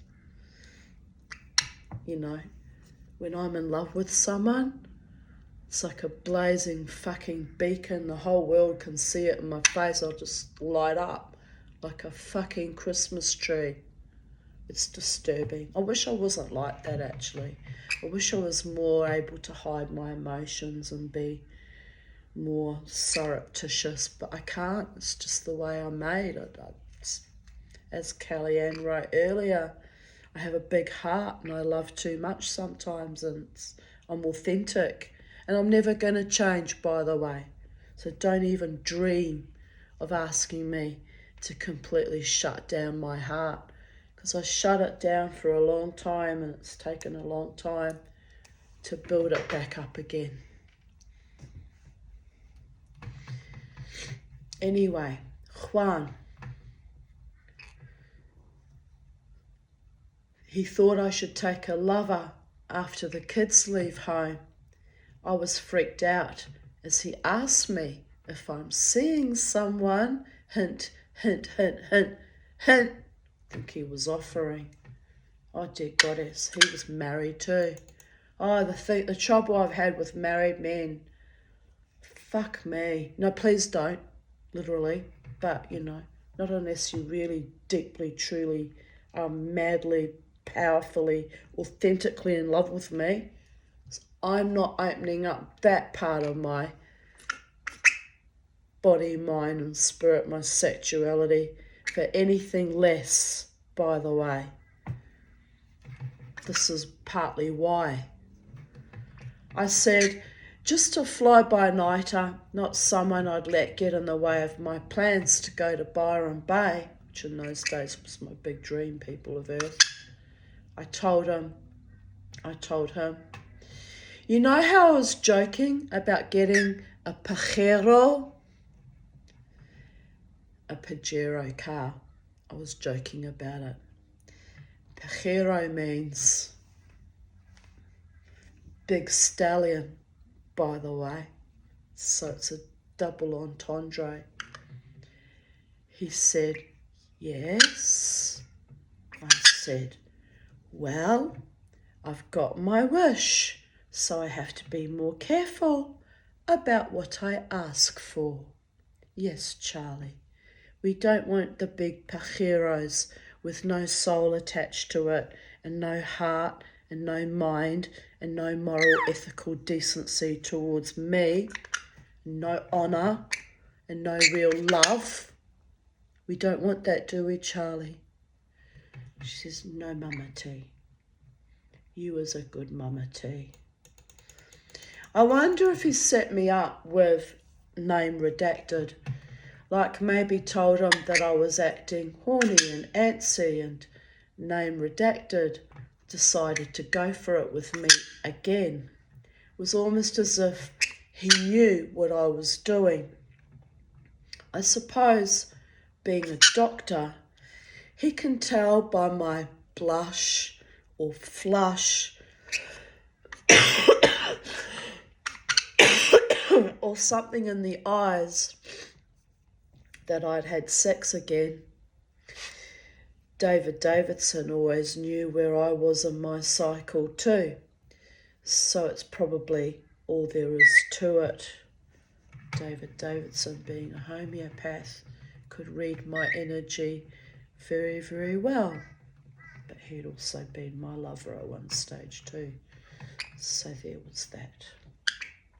Yes, my little darling girl, my little baby girl. So here is yet more evidence that even my fellow shul members were more obsessed with what I did with my infamous vagina than I was personally. There is a certain power in that. Even in my most vulnerable state, I still was able to galvanize my wit with the jokes about the pajero, Mexican slang for stallion, and being careful of getting what I wished for. At 37, at the height of my perimenopause, my defective womb was already singing its siren song, and it was finally carved out of me at 42. My feminine mystique was of such peculiar interest to my fellow Jews, like as if all I ever was a body to be fucked, abused, slandered, and maligned. That's how badly I was treated by my former lovers, by the way, in my Jewish community. And my non-Jewish lovers that came along later were no better. So that's why there's been 10 years of celibacy, isn't it true, Charlie? Yes, Mama. You was a smart Mama T. You know how to protect your assets. Well, most of the time. And these creeps wondered why I was suicidal most of the time. Even that I fought against until 2015. So yeah, where am I going with this? Next time I decide to die, I declare to the multiverses, the demiurge, the hologram, or whatever false and feckless energy that put me here on this planet. Thou shalt not betray or intervene in my will again. When did I write this? They didn't betray and intervene in my will again and again and again and bloody well again. I think I wrote it in 2000 and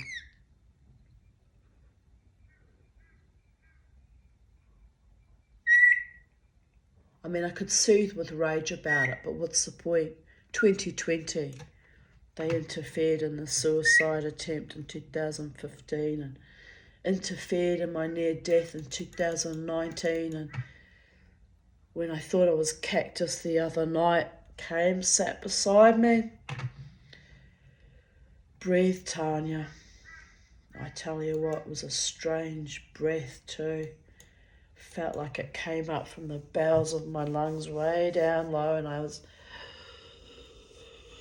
dragging it up like up an elevator on a bucket of coal. It still feels a bit like that. Can you hear it when I go? The raspiness, that's from the CPAP pushing air into me. My lungs are not happy. Either way, I'm going to die, people of Earth. But you know what? I'm okay with that. I just wanted my true loving partnership before I died, but too little too late, and it's what the gods decree, and I have to honour other people's integrity and free will and hearts and minds and spirits, and I just have to live out this life very, very gently, hopefully, until my breath eventually does leave me permanently in this incarnation. But meanwhile, I did well last night, pushing myself out, even though I was still in recovery, quite frankly, and dancing my wild dance, and then fighting my wild, fierce, determined fight, and then sleepless in Brisbane,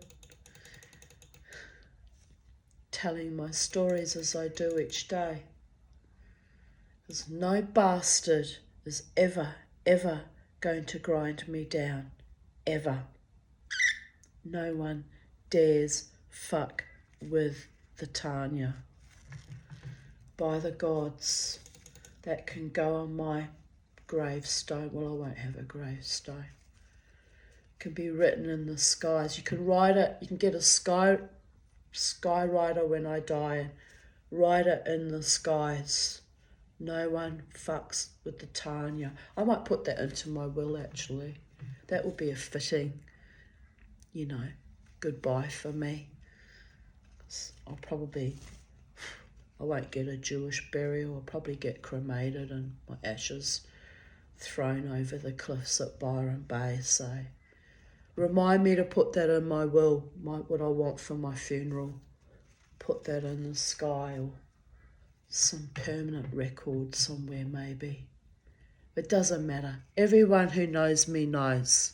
Don't ever fuck with me. Even when I'm dead, I'll come for you. I will come for you. By the gods.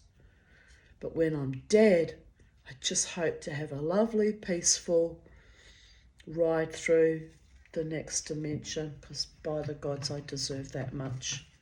I truly do. Anyway, let's not think morose, morbid thoughts. Let's carry on, babies. Where were we up to? Thou shalt not betray or intervene in my will again, but my God, I don't know what's going on with that. Why do I have this destiny? It's not normal. It's just not fucking normal. Anyway, I stayed alive to see my daughters reach adulthood while simultaneously enduring the most vicious attacks for years. Now my daughters are themselves in their 30s. My job is done. I am free to do as I most desired. Never fucking made it to Byron Bay because of poverty and vicious Calais men. But no blame or shame, sighs. It is what it is. If I was meant to be there, the gods would have somehow gifted me the money and I'd be there, wouldn't I? Oh, dear goddess. Charlie, your mother with her psychedelic dreaming that goes round and round like a disc jockey's platform, spinning in infinity, and we say, hallelujah. I'm holding on now solely for me and my dog and my bird and my 2 geriatric cats. Now I'm just holding on for my bird and my beautiful friends and psychiatrists who fought so hard to keep me here. And that's it. That's what I'm left with, people of Earth. Holding on while letting go, as my beautiful shaman friend Michelle Citrine reminded me back in 2022, I think it was, the last time we chatted in a Zoom, gave me kind of a reading. Hold on while letting go, Tanya. The way of a not so peaceful warrior. Just saying. It's beautiful, it's spiritual, and it's delightfully fierce, and nothing else matters. Maybe that funny, wonderful man from Essex that I had a wild night with back in 2013 was right. I am Bodicea, or her reincarnation. Even my psychiatrist sometimes, half jokingly but very lovingly, refers to me as Bodicea. It won't bode well for me if I am, though. She was butchered by the Romans because her own people had blocked her only exit from the battlefields with their chariots. Treachery or misadventure? Question mark. Can't remember the exact details of how she came to be hemmed in, but it led to her death at the hands of the Romans. The irony is not lost on me, being blocked or trapped by your own people. Maybe I better emulate the Queen of Mercia and take no prisoners, either in my bed or life. Tempting. What more can a warrior goddess do but fight for her right to be joyous, triumphant, vibrant, vital, and free? Oh, dear goddess. Maybe the next time I take a lover, he will be worthy of a woman like me and will behave with deep respect and equal, a man of high caliber, not the usual lackluster, malevolent rogues I used to cut my teeth on. Oh, they were barely worthy of the title man. I mean, all they were just walking fucking penises, swinging in the breeze, pointing at every female in their direction. Well, it's the nature of the beast, isn't it? I mean, you can't exactly blame them for that, being men, but Jesus H. Christ. Oh, I apologise, blaspheming other people's gods. But you know what I mean, don't you? It was too much. It was just too much. Nay, brothers in arms, my power is not in my loins, although a few enjoyed a good frolicking in my heyday. My power is in my heart, and my heart is untamable, as it was moulded from the gods and shaped by fate. Stand back, stand aside, know before whom you stand. My jealous Yahweh God of my Hebraic traditions, am I right? Wow, someone else is stepping in now. I'm starting to wonder about maintaining my pristine soul. It's a bit tainted over the years, to be frank. And who is the energy that comes to protect me in times of trouble now? Who is that energy? I don't know. Could be anything or anyone. Or is it even my own higher mind? It's astonishing. It's astonishing. I'm shaking with trepidation, to be honest. Even Black Douglas, through his friends, Robert the Bruce, Hart, into the fray. He had that much faith it would keep him safe. But hearts are capricious things, capricious but stubborn. Bites into some more duct tape and slaps on another dressing. Naked and sacred my heart burns, stoic and brave my heart yearns. It's amazing I haven't gone insane by now, isn't it? I'm completely amazed sometimes at my level of resilience and coping.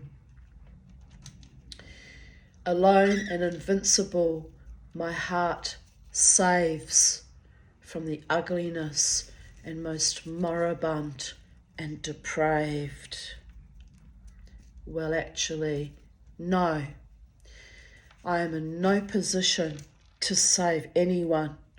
I can barely keep myself above the waterline. But I was thinking here about the ghoulish, grovelling, dead lover that hunted and haunted my front door 4 years ago, try 8 years ago now. Maybe I did save him more than he knew. I read in my diaries how I had to speak to him like he was a dangerous little boy let out of school too early, or a psych patient on day release. I had to measure my words very carefully and keep my voice calm and almost robotic. That is how fucking disturbed he was. Hard work when I myself was barely alive. So kudos to me, and back to the 7th echelon of hell for him. I acknowledge this though, the spirits did not lie. He had loved me in his own defective, deleterious way. But my love superseded his.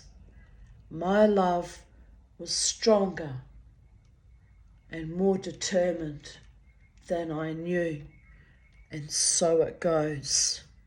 This ancient heart of mine, and the trickster spirits, and the game players, and the various cartwheeling dibble-keem.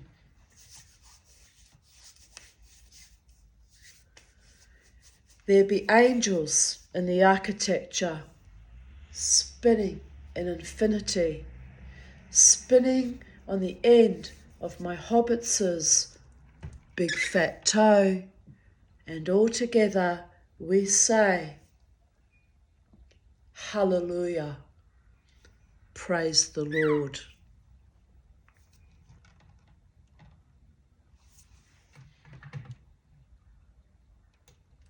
a song from my sponsor, Sarcasm from the Void. But you got to love it when my spirit people are sarcastic along with me. I honour that, actually. I honoured it so much. I recorded it here. Ofra Haza, my Ethiopian boy. Spotify it. It's a beautiful song, actually. But when they sang it to me, I was like, you sarcastic bastards. You have to laugh. Another memory from my diary. Saturday, 17th of November, 2001. My Ethiopian boy. I still remember back in the day I was living in another house in Mount Gravatt East, and I had a very, very enormously large bedroom. And I didn't have a four-poster bed in there. Oh, no, I'm wrong. I had my metal four-poster bed that I have in the spare room, and I hung all my beads, you know, trinkets off it like I do with this one. And it was before I got my inheritance and bought my current bed. And anyway, he came for an afternoon of wild fucking passion. Whew. Anyway, and then he ran around my bed doing this weird dance, screaming out about my African love beads, and that I'd done some enchantment on him and it was my fault that he was there. And I was like, just lying there, like lying back on my bed going, what the fuck is wrong with you? I won't say his name, you know, discretion's a better part of valor, but anyway, what is wrong with you? And he was dancing around. The African love beads made me do it. The African love beads made me do it. Oh, anyway, it was kind of delightful. That's one of the few happy memories I have of him. It was just disingenuous, using parasitical cunt. But let's be fair. You gotta have the yin and the yang, as we had earlier in the coffee cup. Am I right? And you have to acknowledge the few good things and sweetnesses too. So wherever you are, you asshole, Mama T remembers that moment. You doing this crazy wild dance in my bedroom, which had plenty of floor space to run around in, and bemoaning the African love beads and that he was bewitched. I don't think so, babies. He made his own free will choices of his own heart, mind, body and soul. I just happened to be there, I guess. Anyway, another memory from my diary. Saturday, 17th of November, 2003. Oh, by the way, he was, let's keep a track of it, just out of interest. It was my husband, Terry Rosilio, that bastard, David Davidson, all three of them were bastards, David Davidson. Then this one came along a couple of years later. I won't name him. And then Courtney. So he was lover number 4 in my entire life at age 37. So those of you who run around and used to tell everybody in the community about what a big slut I was, 4 lovers by the time I was 37.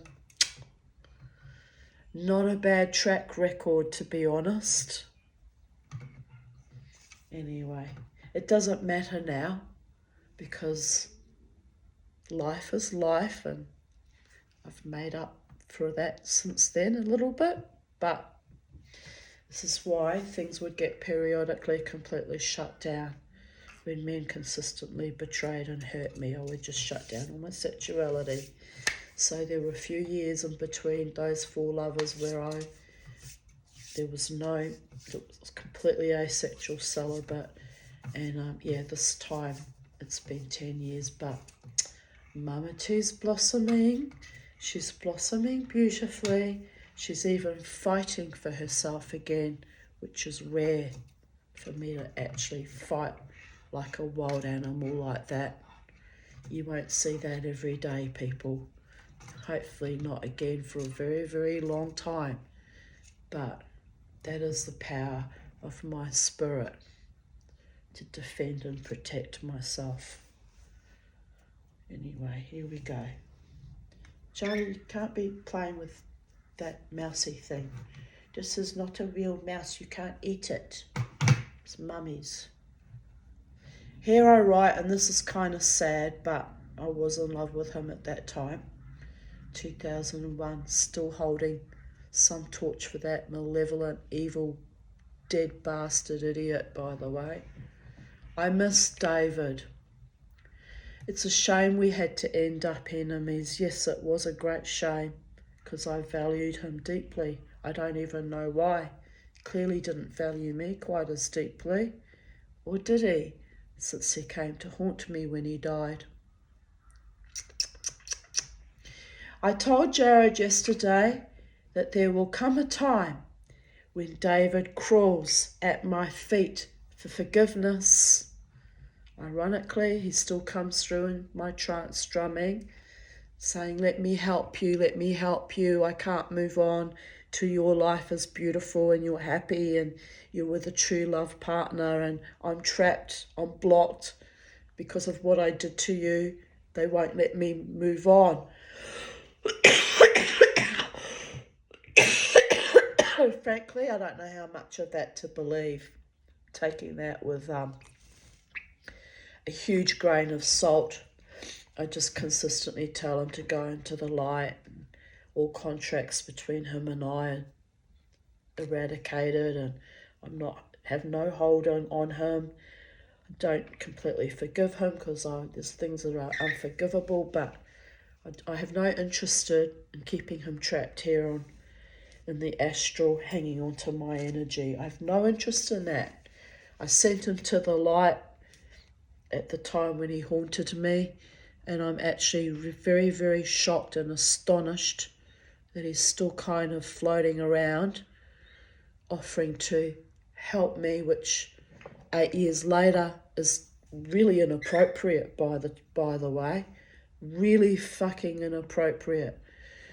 But if it is a small merest chance that it's true, then help me he must, and he better get on with it, because I'm running out of time. Maybe he'll be helping me on the other side when I rejoin into the next dimension. Who knows? It's in the lap of the gods, the Holy One in all manifestations. I don't question these things. It's not for me to question the mind of God and how all this fits together. But it did freak me out greatly in my last trance drumming when he said that he was here to help me and I have to let him help me. It's like, I don't want you in my energy. I don't trust you. Why would I trust him? After all the abuse he put me through back in 2001 and the previous years leading up to that. Why would you trust an entity like that? Ever with your life? So naturally I'm putting up a bit of a fight, as I do. Trust no one. Take no prisoners. When they transition, let them go with blessings. Be free. Be free. Never wanted me anyway, so why play this fucked up infernal game? Am I right? I'm right. But I had said he would crawl at my feet for forgiveness. Now, how did I know that back then in 2001? I had no idea that he would die before me in 2016. No idea of that at all. I mean, he was 12 years older than me, but he died quite young. He was only 2016, I was 51, 12. He was only 63 when he died. That's young. That's young to die. Fuck, it's only 4 years away from me now if I died at the same age as her. It's a bit astonishing. But he smoked like a train wreck and drank like a fish and fucked everything that moved up until his last marriage, but we still kept fucking around. If truth be known, I know the nature of that animal very well. Even his best friend Emmanuel Meshes referred to him as a satyr. That is a man who runs around with a permanent erection. So who knows? Did he die of some sexual disease, or did he die of alcoholism, or did he die of smoking? I still don't know what he died of. It's kind of funny. He haunts me and I don't know what he died of. But probably lung cancer from all the smoking. That probably did him in. I guess someone will tell me one day. I just want to know, out of idle curiosity. I mean, it changes nothing what he died of, but just every now and then it piques my interest. Here I write about him predicting that he would crawl at my feet for forgiveness. Here I write, call it vanity, call it insanity, but I really believe it. Jared agreed with me.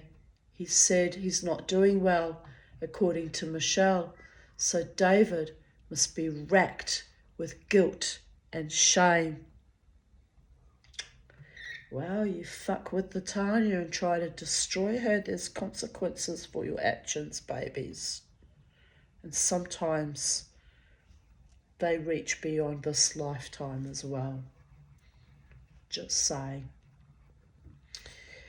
15 years later, and so it was, the ghost of the Brisbane Jewish community, ladies, Israeli, Scottish, English, madman, the cunt.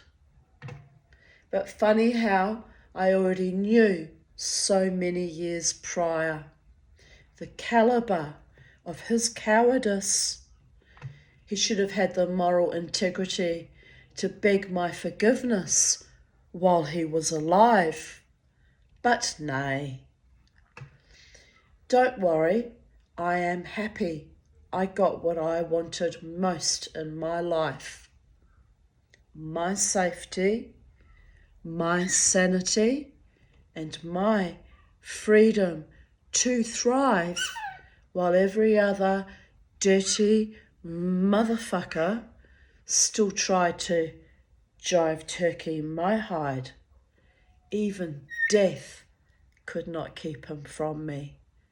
A powerful lesson in that. Never, ever, ever, ever fuck with the Tanya. There's no need for any of that behaviour back in the day. There's no need for it in my current paradigm either. I've done no harm to anyone but stand in my own body autonomy, holding my own line, dancing my dance, minding my own business, and loving the ones I love, and, taking enjoyment out of what's left of my life. There's no harm in that at all, by the way. Oh dear goddess, yes. A quote by Damian Marley, who I assume is the son of Bob Marley, judging by how he looks. Here he is. Damian Marley, good looking young man actually.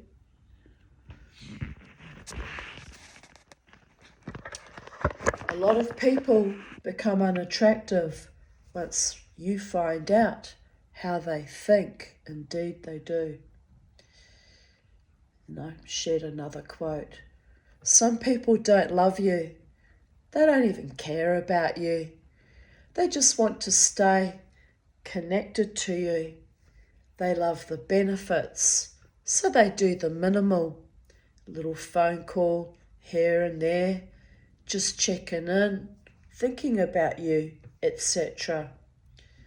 What they are really doing is maintaining a connection, so when they need you, they still have a way in. Yes, yes indeed. Very toxic, that. If you find that you're in a love relationship or a friendship with someone that just floats in, months go by and they just float in and float out disingenuously like that,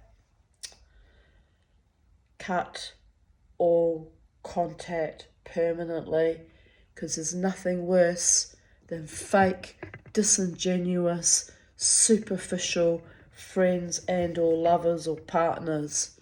Ask me how I know.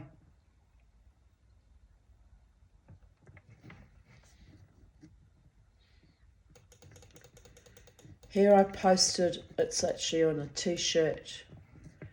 And though she be but little, she is fierce. A Midsummer Night's Dream, William Shakespeare. Should get that t-shirt actually. And I replied, Amen, sisters. Oh dear God, I'm thirsty again. 2 cups of tea already so early in the morning. Can't have any more. I've got to knock that down. Charlie has been eating sultanas. Bobo has been stealing what he dropped.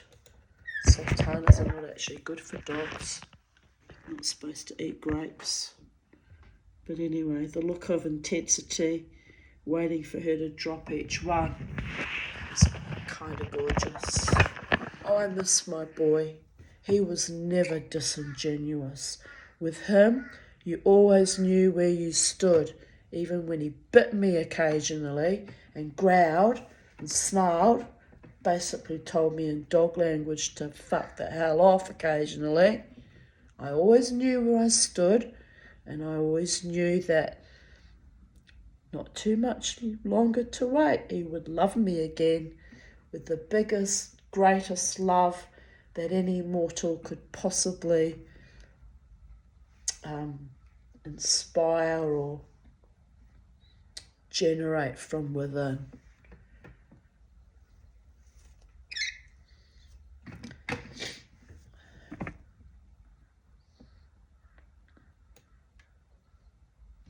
Stalking the dog and muttering under his breath. That was delightful too. You can see her.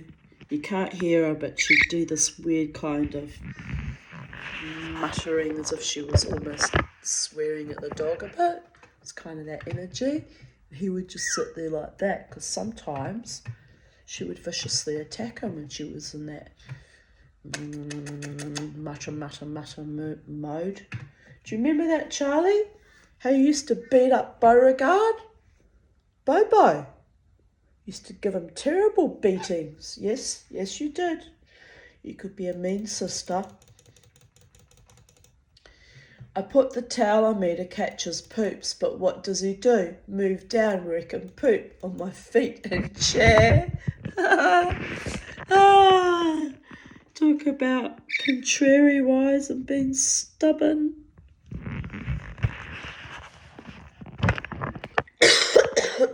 Oh my goodness. Right, here we go. Brecky Tit wrote, I think he's intelligent and does not want to put dirt on your clean towel. Serious. Very likely. Very likely. She is very intelligent. Not to be left out, Penny leapt up to join in the family. Joie de vivre. Here she is, looking absolutely stunning, my beautiful girl. I miss her too. Oh dear goddess. A moment later, Bobo chases Penny away and reclaimed his spot. The look on his face is priceless. Look at this. It's like, no, Penny, I's the boss in this house. I's the doggy. He was the dog. He was the dog. Oh my goodness.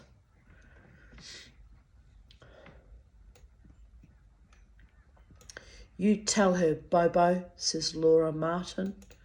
I replied, right on, but poor Penny is wasting away on me. Time to visit Dr. Death. I will have to gather my strength soon. I don't want to drag her lifespan out if she is suffering. Laura wrote, oh, I'm so sorry. And I replied, it's okay, she's 14 and a half.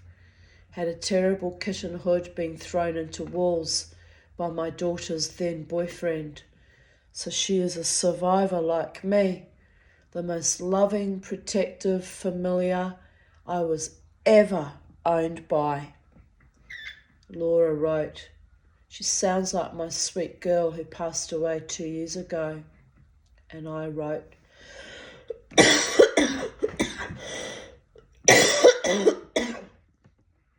on rare occasions, when I brought lovers home, she would position herself between them and me and push them to the edge of the bed, like stretching herself out that way, kind of letting them know, get away from my mummy. One guy quipped to me, you are lucky, I like cats. I said, you are not so lucky, as my cat does not like you, then giggled.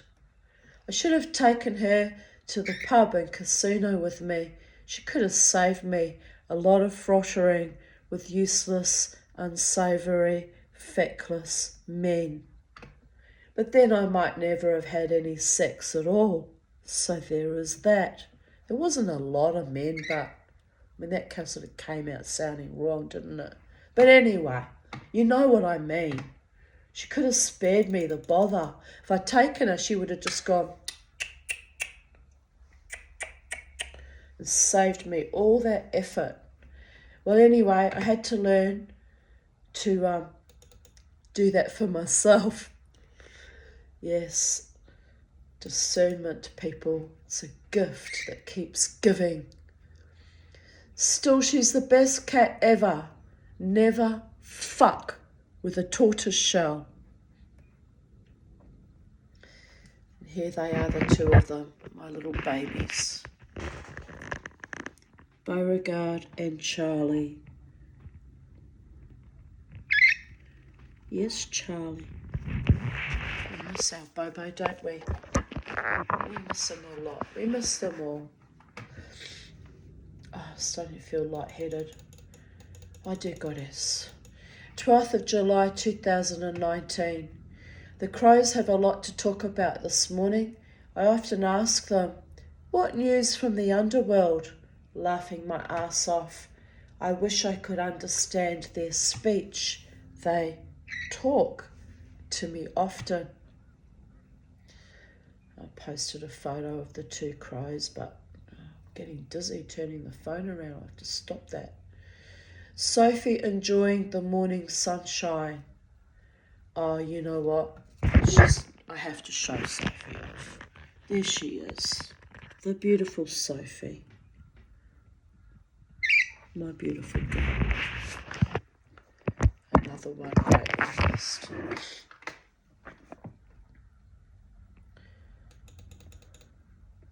I had a very bad night last night. Bad reflux and little sleep. I took extra medication to no avail. Gah.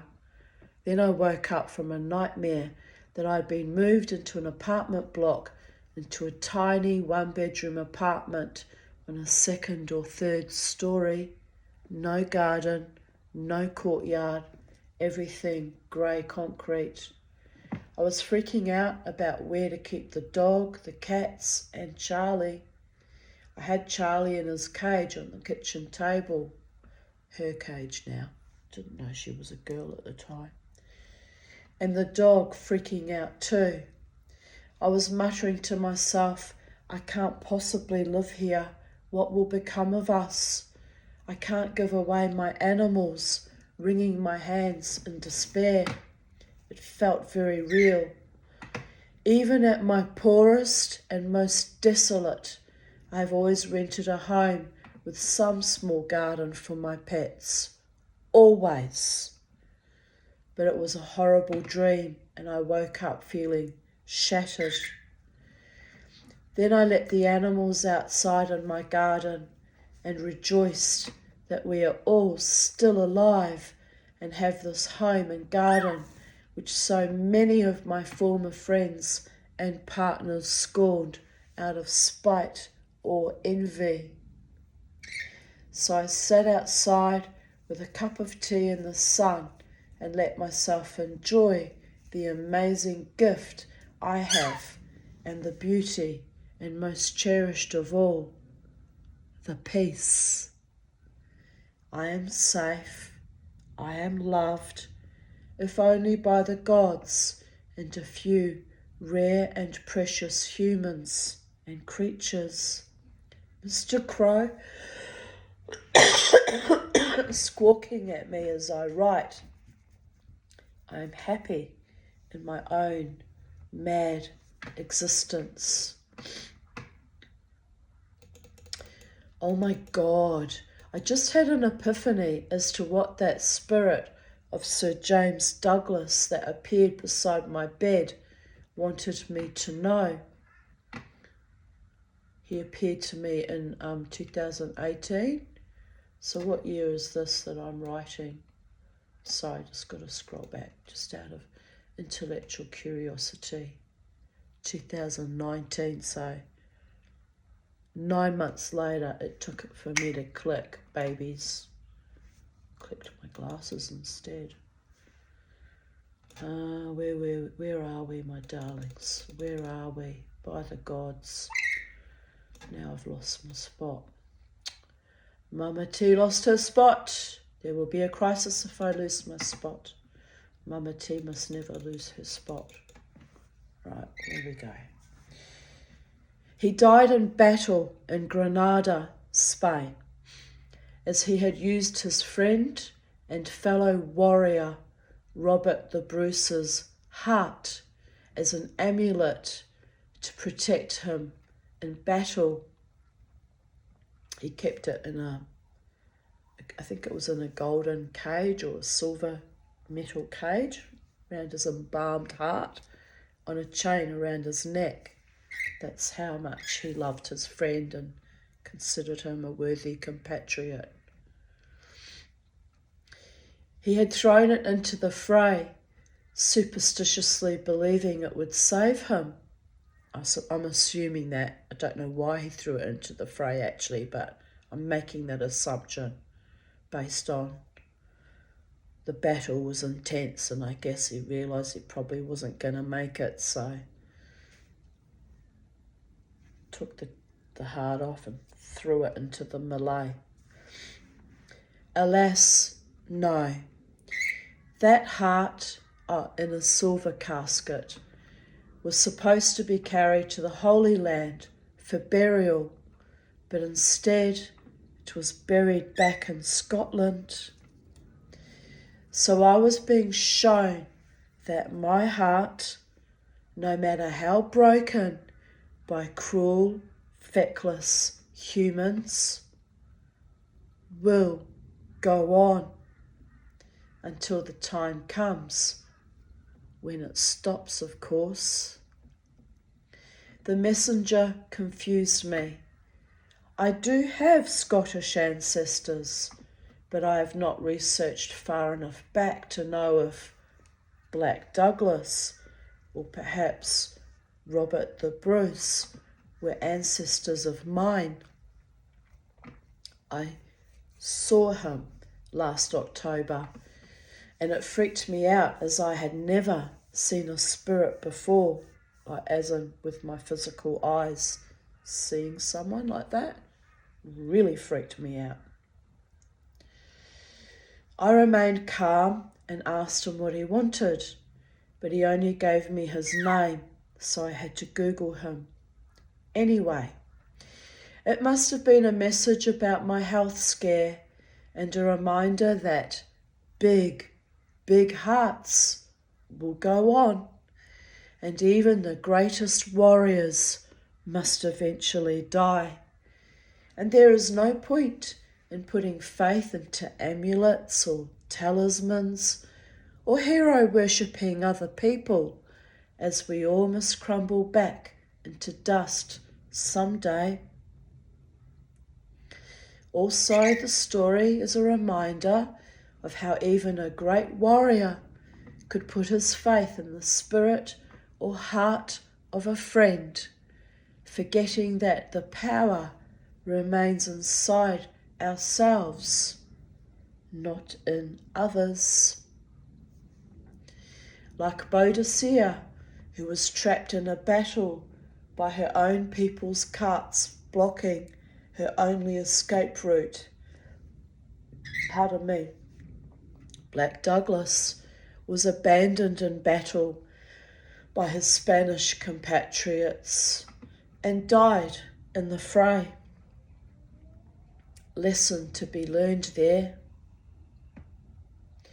Trust no one but God, and even then, cultivate your own inner God, goddess, and some things come down to fate. Yes, they do. Own your own power, but honour the life and the soul God gifted you. Everything is connected. To you people of Earth, everything truly is connected. Live long enough and you start seeing the threads and the warp and the weft and the tapestry of your life start to finally make a perfectly formed pattern and make perfect sense. Live long enough and you start to see your life blossom out in the most magical and astonishing and wonderful ways, and see the love in the eyes of your true beloved ones, even though they're platonic. You see it all manifest beautifully right before your eyes, and it's not a delusion or an illusion or a confusion at all. I was shown that last night. Blessed be my beautiful one.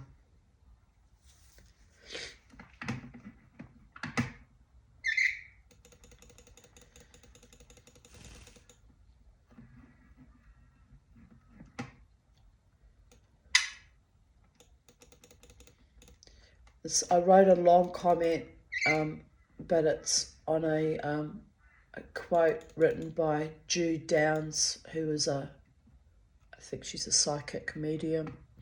Gateway to Inner Alchemy, which was her book that she wrote. And I've shared the quote. I haven't read the book, ironically, but I was following her assiduously on Facebook in those years, and I liked the quote so much I recorded it here. So, to you, Jude Downs. The deep need for healing, this was back in 12th of July 2019, by the way. The deep need for healing is what is changing the world and creating disruptive energies. The metaphorical band-aid that pretends that all is well is being ripped away to reveal the ancient wounds that need healing. Wise woman, you have certainly begun this next cycle with a powerful perspective about what needs work and or healing within self, as well as generally speaking in the outer world. The ancient ones are showing me that the planet is being flooded with sacred feminine energy right now. Yes, I too was picking up on the divine feminine at that moment in time. So is it any wonder that life is being shaken? It is women and men who require the feminine touch when it comes to deep healing, and birdies too. Yes. In order to settle the new energies, watch and listen beneath the surface of what is being shown for pride's sake, and get to the truth of what is real to heal with love. Have a lovely weekend, dear wise women.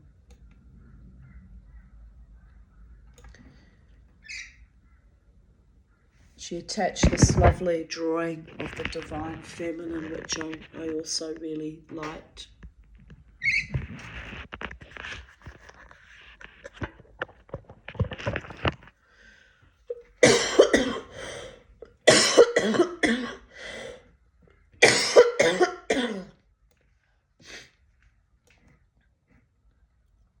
And I commented, I can get back to where the comment is, the beginning.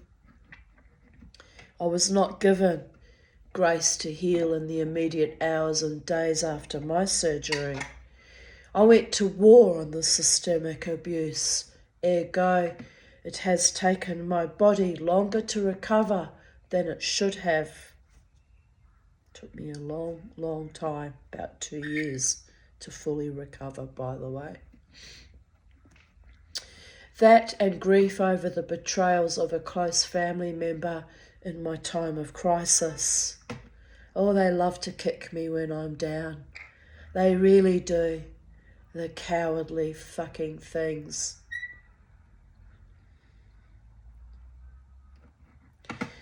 But our bodies and minds and hearts require healing so we can develop a more beneficent society, one day at a time. I call upon our ancient loving ancestors to assist us in this new paradigm, and I call upon our youth to get their heads out of their smartphones, to start taking their place as the new leaders, healers, advocates of our society. I am getting older and weaker.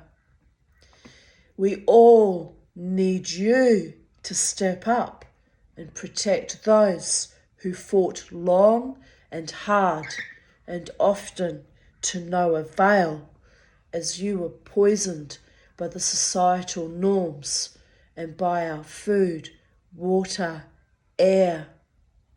I wrote this in 2019, by the way, before a certain bioengineered thing was unleashed on our planet. Bit fucking prescient, wasn't it? Mama T. I write here, wake up, and stand up and be counted. My time is almost done.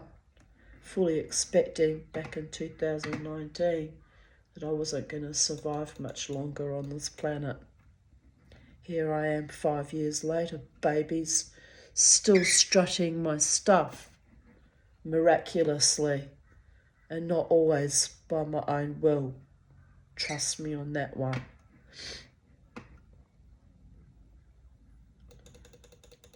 My words to that energy that came to sit beside me on, Thursday morning about between 2 and 3 a.m. said, if you're going to kill me, just do it now.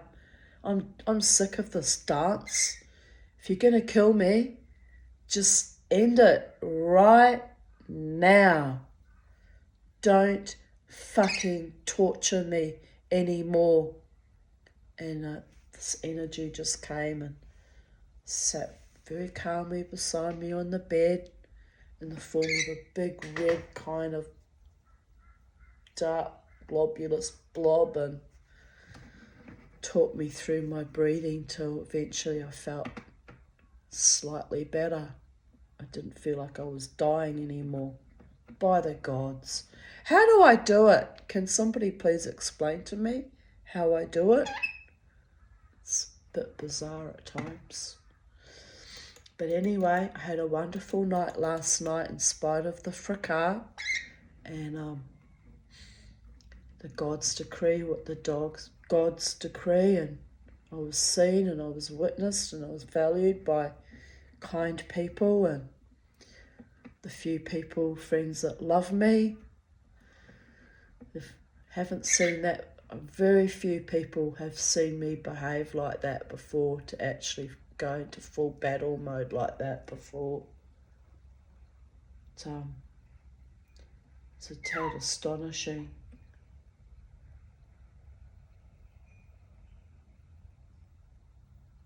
Strange cars going up and down the road, but oh well. 12th of July 2018. I'm going to have to go and blow my nose. I'll be back. I've got to take a little short break. I'll be back in a moment. Little ablutions have to happen. So bear with me, people of Earth. Charlie, do you want to stay with the people or you want to come with Mama? Come with Mama. All right.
Right, I'm back. Sorry, I had to blow my nose and oh, by the gods. But anyway, we're back in the room. We're back in the room. I'm happy. I'm cooking on gas. I'm going to have another quick puff of my Ventolin. And on it goes, and on it goes, and on it goes. God, this house needs painting. But anyway, I had a little think while I was out there taking care of business, and I've got 3 more weeks of the CPAP trial of the loan machine to go, and hopefully in 3 more weeks I'll know if I'm going to improve or not, and you may see a whole new version of the Tanya we've never seen before, people of Earth. Me being healthier and well oxygenated and less sleep deprived, and my God, what would I be capable of then? It's a bit astonishing. I'm almost afraid myself, to be honest. I haven't seen a healthy Tanya in real terms ever, even during childhood. So Well, my psychiatrist is so stubborn and so determined and wants to see me thrive. I know, I love you too. And I want to see myself thrive. That's why I'm giving it a good solid go. So the magic might actually happen within 3 more weeks of this machine. Might start to see an improvement. I was very worried actually last night looking at my friend Luke, the drummer. He was so exhausted.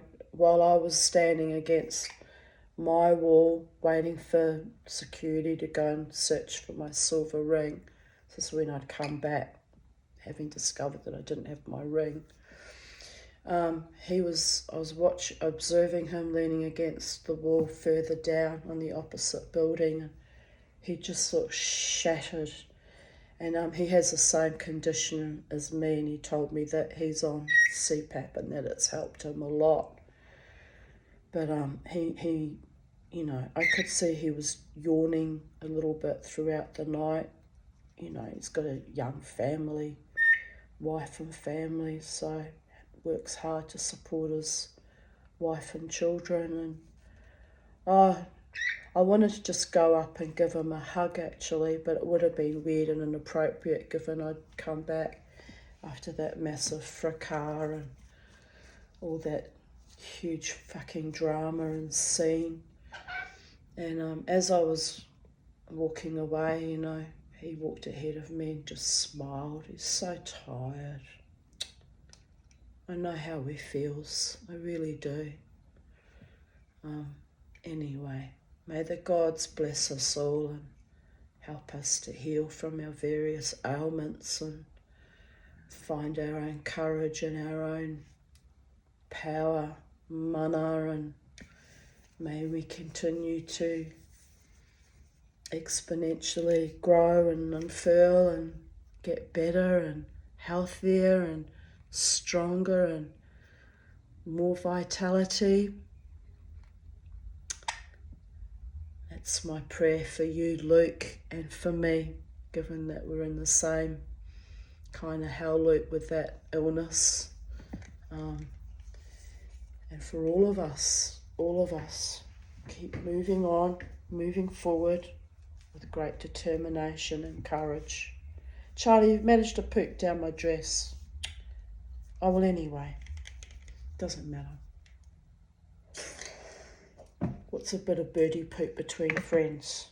There's more important things to worry about than birdie poop. I know. You're my beautiful girl. You're such a beautiful girl, Charlie. Right, let's focus. We're already up to 3 hours. This is a long video. Well, I did my dancing debrief. So there was that. Anyway, on we go.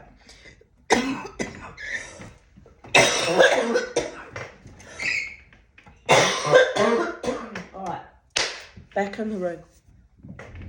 12th of July 2018. I had a bit of a rough night, hypomanic racing thoughts. I went to bed at 12:30 a.m. and was still fighting sleep on and off until 4 a.m. I had my hair in a bun. This is why I look like this. I had my hair in a little bun like that under my top hat. Oh, by the gods, I looked gorgeous last night. Not bad for a semi-dying woman. I looked fabulous last night. Oh, I felt good. I felt beautiful. I felt powerful. And, you know, then you get these spiteful, jealous fucking imps trying to start fights with me. It's just nuts. Anyway, never mind. It is what it is. Come here, baby girl. I went to bed at 12:30 a.m. and was still fighting sleep on and off until 4 a.m. I hate when that happens. My mouth was hurting a bit, but here I am awake again. Another beautiful day stretches ahead of me. What are you doing? No. No. I said no. I said no. No means no, Charlie. You should see the attitude I'm getting right now. What do you want? What do you want from Mama? Do you want a kissy kissy? Dear goddess. I had an intense dream that I was looking through a huge house with the intention to rent or buy, but I was not impressed that it had no fences, so was not safe for my dog. I know why I had that dream.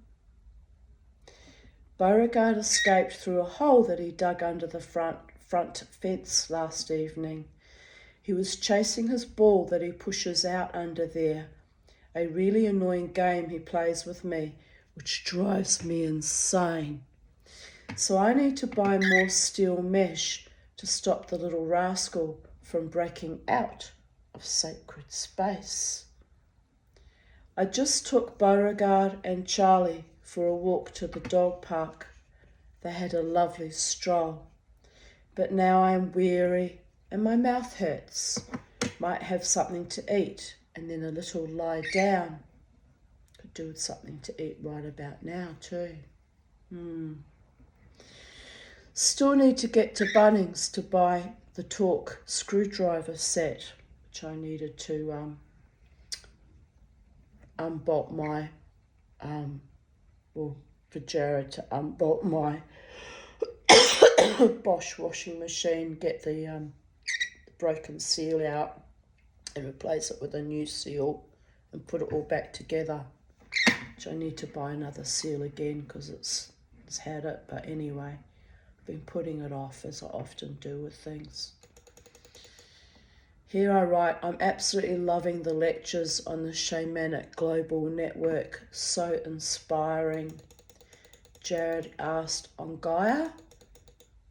I replied, I've realised that my life, for what it was, has been very much a shamanic journey in its own right. Oh, excuse me. Not that I pretend to be a shaman or supernaturally gifted in any way when I make a bet. There's no point pretending. It's real now. It's happening in a far out way to the point where even I'm a little bit fucking astonished.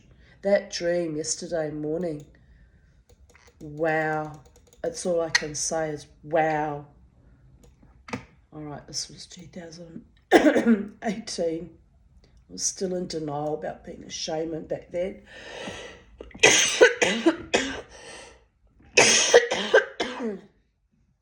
But without the loving kindness and strong support of my earth angels, former rabbis, spirits, and God, I guess, I would not have survived this long or come through this far.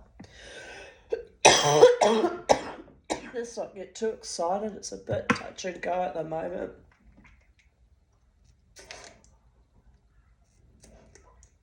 Why is that blocked?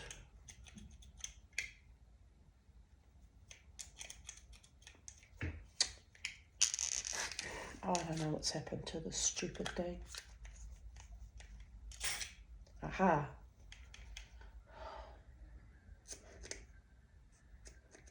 Now it won't work again. Never mind. We don't need. I'll manage without. I've got another one somewhere. Bizarre, miraculous, and incredibly humbling. After listening to one of the shamans, it has been brought home to me that as a wounded healer, I need to heal the aspects of my female psyche that still attracts disingenuous, superficial, inauthentic men who are more often than not predators at worst, or lost boys at best. So what does this say about me? I need to forgive all the pedophiles and sexual predators of my past. I think not. Fuck that shit. All the lost boys and liars, cheats and man whores. I can forgive them, I suppose. They were just satyrs. so that bitterness and cynicism and fear does not subsume me or steal my light and immense joy.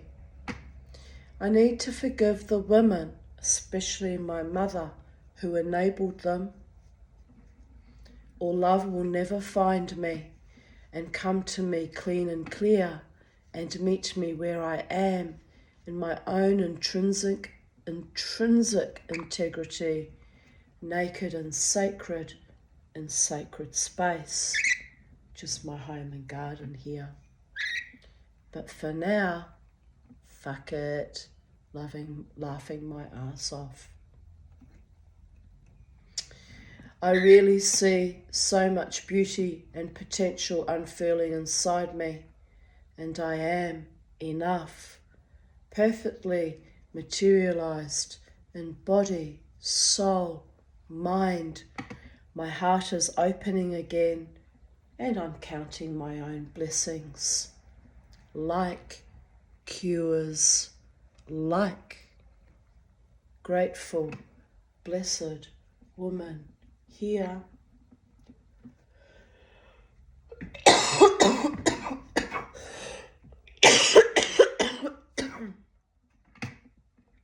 Yes, that was your neighbours going by with their little doggy. Forgotten his name, the dog's name. It'll come to me. It's not Ralph, something with an R. Anyway, it's a lovely dog.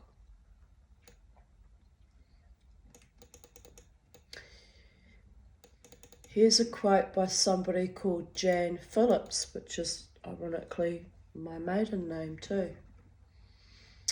Back when I was a maiden for a short period of my time, till I threw myself to the first fucking monster that tipped his hat my way. Well, that was manipulated, wasn't it, darlings? Anyway, to be an artist, it is not necessary to make a living from our creations, nor is it necessary to have work hanging in fine museums or the praise of critics.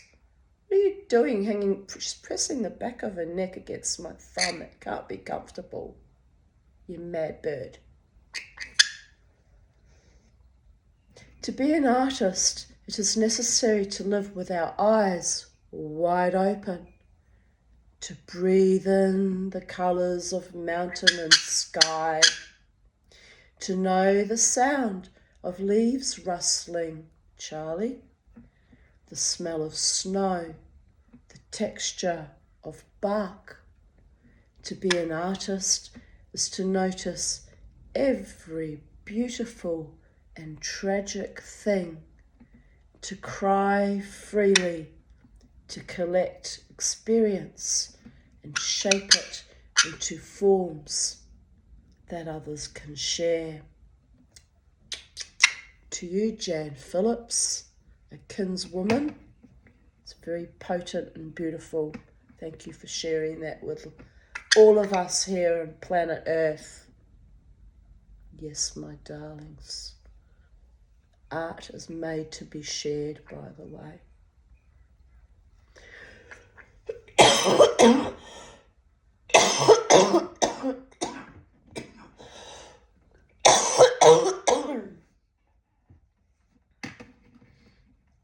If the earth be ravaged tomorrow, still be like Johnny Appleseed and plant your seeds of hope.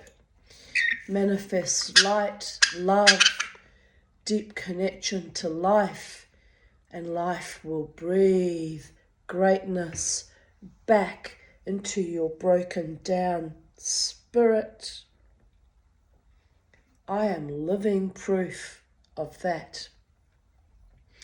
Even though I have been broken and lived out of sync with my own time, I am seeing a great blossoming of existence and more souls catching up and comprehending me and others like me on our journey on this beautiful earth. Humbled and grateful. I wrote that in 2018 in response to Jude Downs' writing, When the wise ones, the ancient ones, step forward and show themselves to you in some way, subtle or profound, which happened a few months later in October of 2018, Sir James Douglas literally appearing beside my bed, most astonishing. Expect change to move you away from the status quo and into a new light that nourishes the seeds within you, planted so long ago. I love that we are in this, whatever this is, together. I was thinking about our world and how small and insular it used to be in generations past. But with the advent of the internet, the world is more and more connected, and some of those you connect as your soul tribe are halfway across the world. You may never meet in the flesh, so to speak. 'Tis true. I'm asked to note that the seeds of light sown eons ago germinated in 2012 and have been growing exponentially ever since. And now we journey through another gateway toward fulfillment of the journey we undertook to do here. Right, here we go. Star Guardian. When a planet is languishing in war and turmoil, more and more light beings are sent to steer the ship. It is no accident you came to a time of remembering the journey and fought the fight against those who resist love and harmony in the name of power. Oh, baby girl. How it feels to me is that light beings are hidden in plain sight within the bodies and personalities they are born into, until they are awakened and remember that seed of light within is awakened, nourished, and the shit hits the fan as we step out there. I feel resistance and anxiety within me to write about what comes to me and has done for so long now, in a more out there way, but I will do it anyway. And other days the posts will be back to the rise of the sacred feminine and what comes with that. I'm diverse like that, lol. You will either feel the same or it resonates with you and offers an opportunity to think and feel it, or perhaps discard it altogether. We can follow the common spiritual path, or we can be like the hawk and look higher and further and see where best to forge a trail for peace, love, and harmony. To me, it is so important to note that life is for living in the ordinary and everyday in extraordinary ways as they come into your mind and heart. I love to write this just as much as I love to get into my garden and plant new trees and plants. I still get profound stuff come to me when I wash the dishes. The ordinary, extraordinary.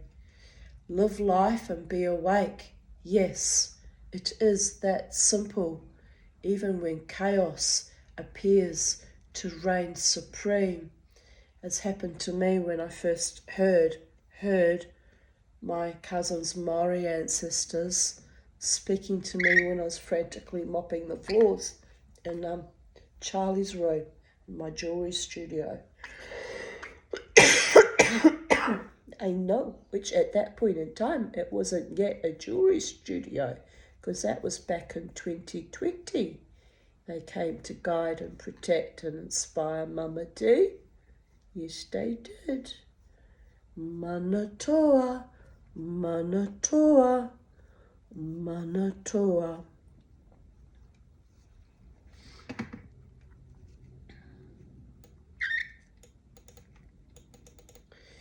Thank you to my beautiful healers and friends. I just had a lovely chat with my friend Nigel in New Zealand. He gave me some lovely positive readings. I feel excited for my future in the coming months. A lovely boost, especially after current struggles. Thank you, Hashem, who manifests joy, healing, great love, and positive new impetus in my life now. Blessed be.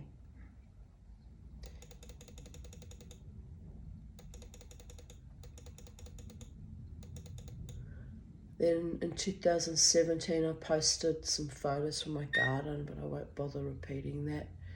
And then I made a comment, the lighthouse of the orcas, the male leaders, gorgeous. The orcas are gorgeous too, unless you are a sea lion. And I posted a photograph of my dog Beauregard, entitled, It's a Dog's Life. Yes, it is. Greatly missed, my boy. He had a nice life with us, didn't he, Charlie? Yes, he did. He got to be a real dog and do real doggy things. And I posted a photo of myself with a big grin on my face, wearing my Viking earrings, but I won't bother showing you again because you can see my face now. It's only bloody 7 years later. I look a lot older now though. By the gods, I've aged a lot. Well, we all have. We all have. Alright, I'll show you. I've got my wolf bead in my hair, and my Viking earrings, my nose ring of course, and here today of even date, I've still got my wolf bead, which I love, and all my other beads. Mama T.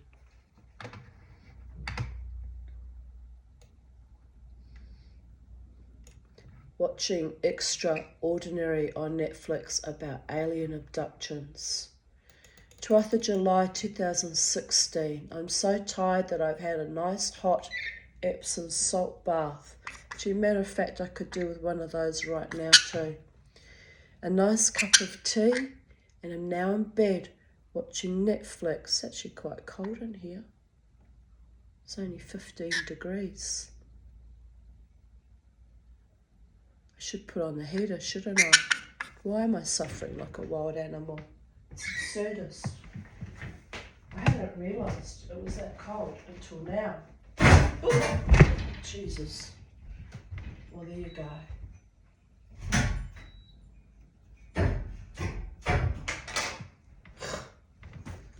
It's like, does it spell turning on the heater? Oh, I'll be going back to bed after this. Let's not flog a dead horse too much. Jesus. Mustang Quay. Push, push, push, push, push, push, push. Well, anyway, I gotta live in this body, mind, and spirit. It's my problem, no one else's. Relaxing after a few busy days, I wrote. It's a weirdly warmish night. I did not need to put on the heater tonight. When I went outside to close up the chicken coops, I did not need a jacket. Strange weather given how cold it has been lately. Chest bad, exhausted, lying on the couch with my dog. Netflix, cup of tea, no anarchy tonight. This earthling is too stuffed to revel in revolutions. That meant I wasn't going dancing, by the way. It's just being a bit poetic license. I know, Charlie. The revolution can happen with or without me. I'm too sick, I'm too tired, I'm too old, and I'm doing this life alone. So, for the love of all the gods, enough already. Do you love how I have to have a cheeky little grin? I'm not really alone. I saw that last night. I'm not really as alone as I think I am. There's people out there who love us, Charlie. There are. They're out there. They think we're kind of cool in our mad ways. Well, not so mad ways as the case may be.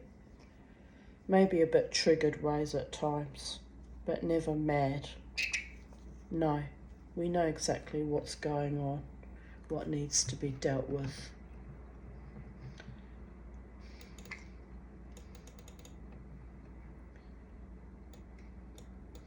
Posted a quote from the Lights of Kabbalah, posted it, but it's actually a quote by Albert Einstein. If one day you have to choose between the world and love,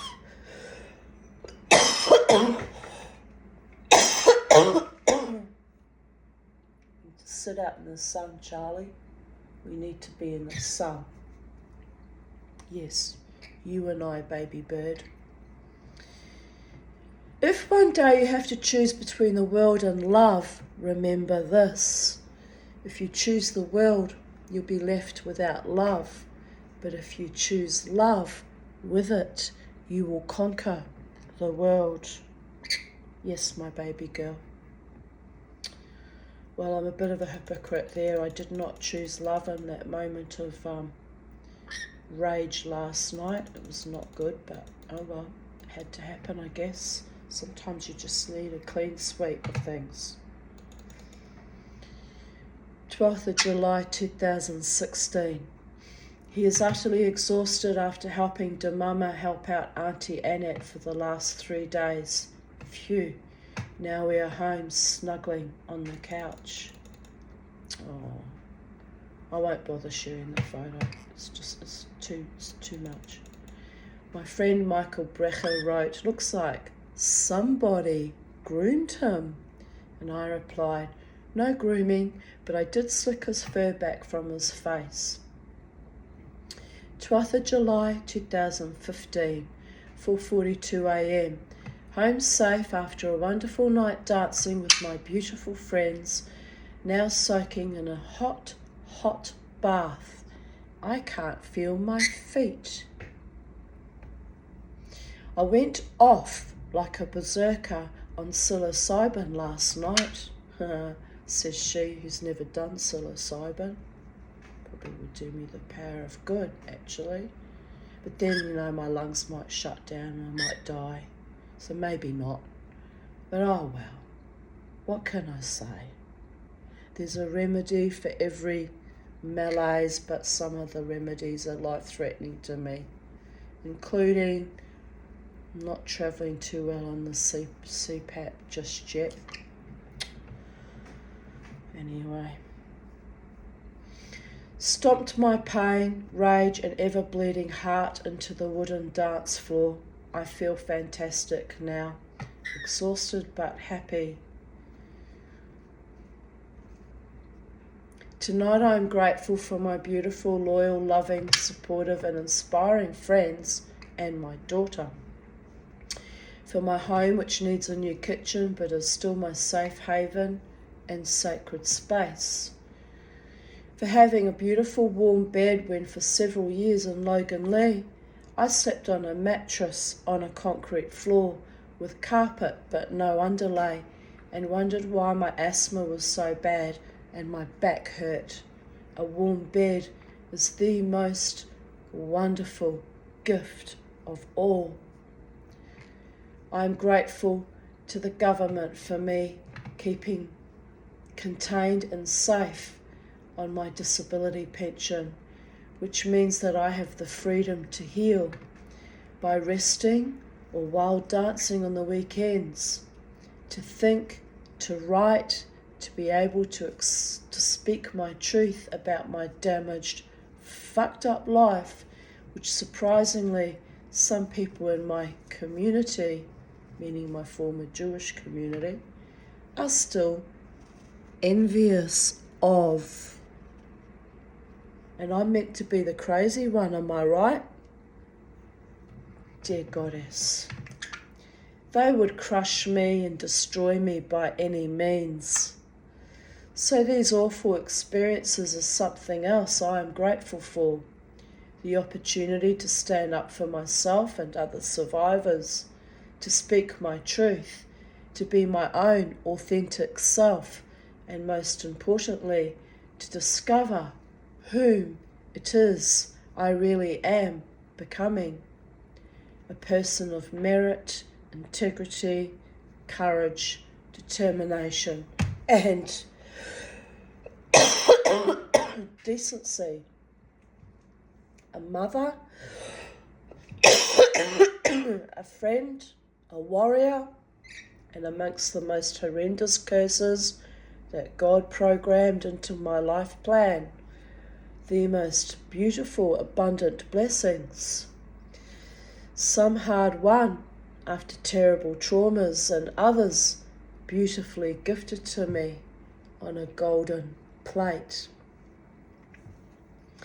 To know me is to love me, fight for or with me, and relish the good times along with the bad.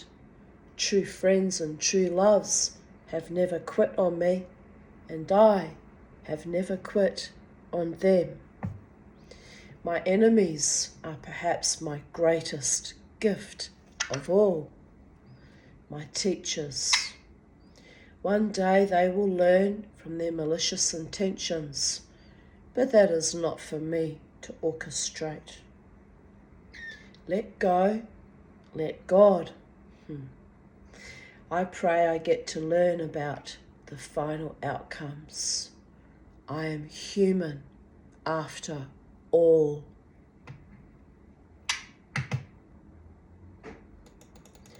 I am grateful for cleanish air, water, sewerage, love, and food in my belly. I am grateful for God, Creator, Universe, Adonai, without whom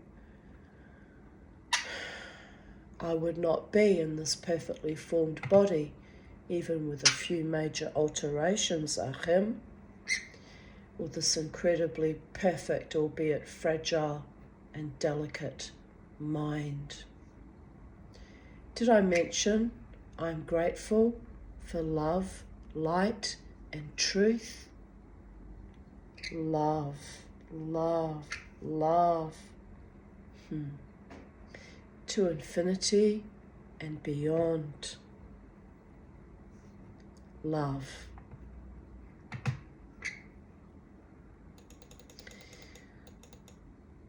Not at my house.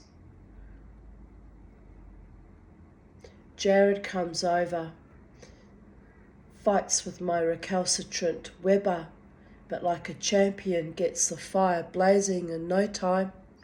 Then he cooks the meat for me, which always tastes amazing. Thank you, Jared. Someone, or I, makes the salad. I provide the potatoes and sweet corn for the coals. Then there is dessert. I slide third base to avoid the actual cooking on the Weber, but sort of help by flipping the sausages or chicken wings around in a professional seeming ad hoc way. Jared and Crystal love barbecues, so we always have a lovely time, even though they do most of the actual work. I am not the best hostess when it comes to cooking, but I make lovely cakes, which unfortunately Jared can no longer enjoy as he is gluten intolerant. Crystal is lactose intolerant, so that made baking rather difficult. Last time Jared bought a gluten-free chocolate cake mix, which was so delicious, I ate the entire remainder for breakfast, lunch and tea the next day. Which is why I can't keep cake in the house. It's just an addiction. It's very, very bad. Which reminds me, I must buy some more of that for our next barbecue. Yum. And I'd shared a meme, and it says the great Aussie barbecue routine. Number 1, woman buys food. Number 2, woman makes salad. Number 3, woman collects utensils and takes food to man. 4, man puts food on barbecue. 5, woman goes inside and organises plates, etc. 6, woman tells man that meat is burning. 7, man deals with burning meat whilst having another beer. 8, man takes meat off barbecue and gives to woman. 9, woman serves dinner, clears and does dishes. 10, everyone praises man on great barbecue and thanks him.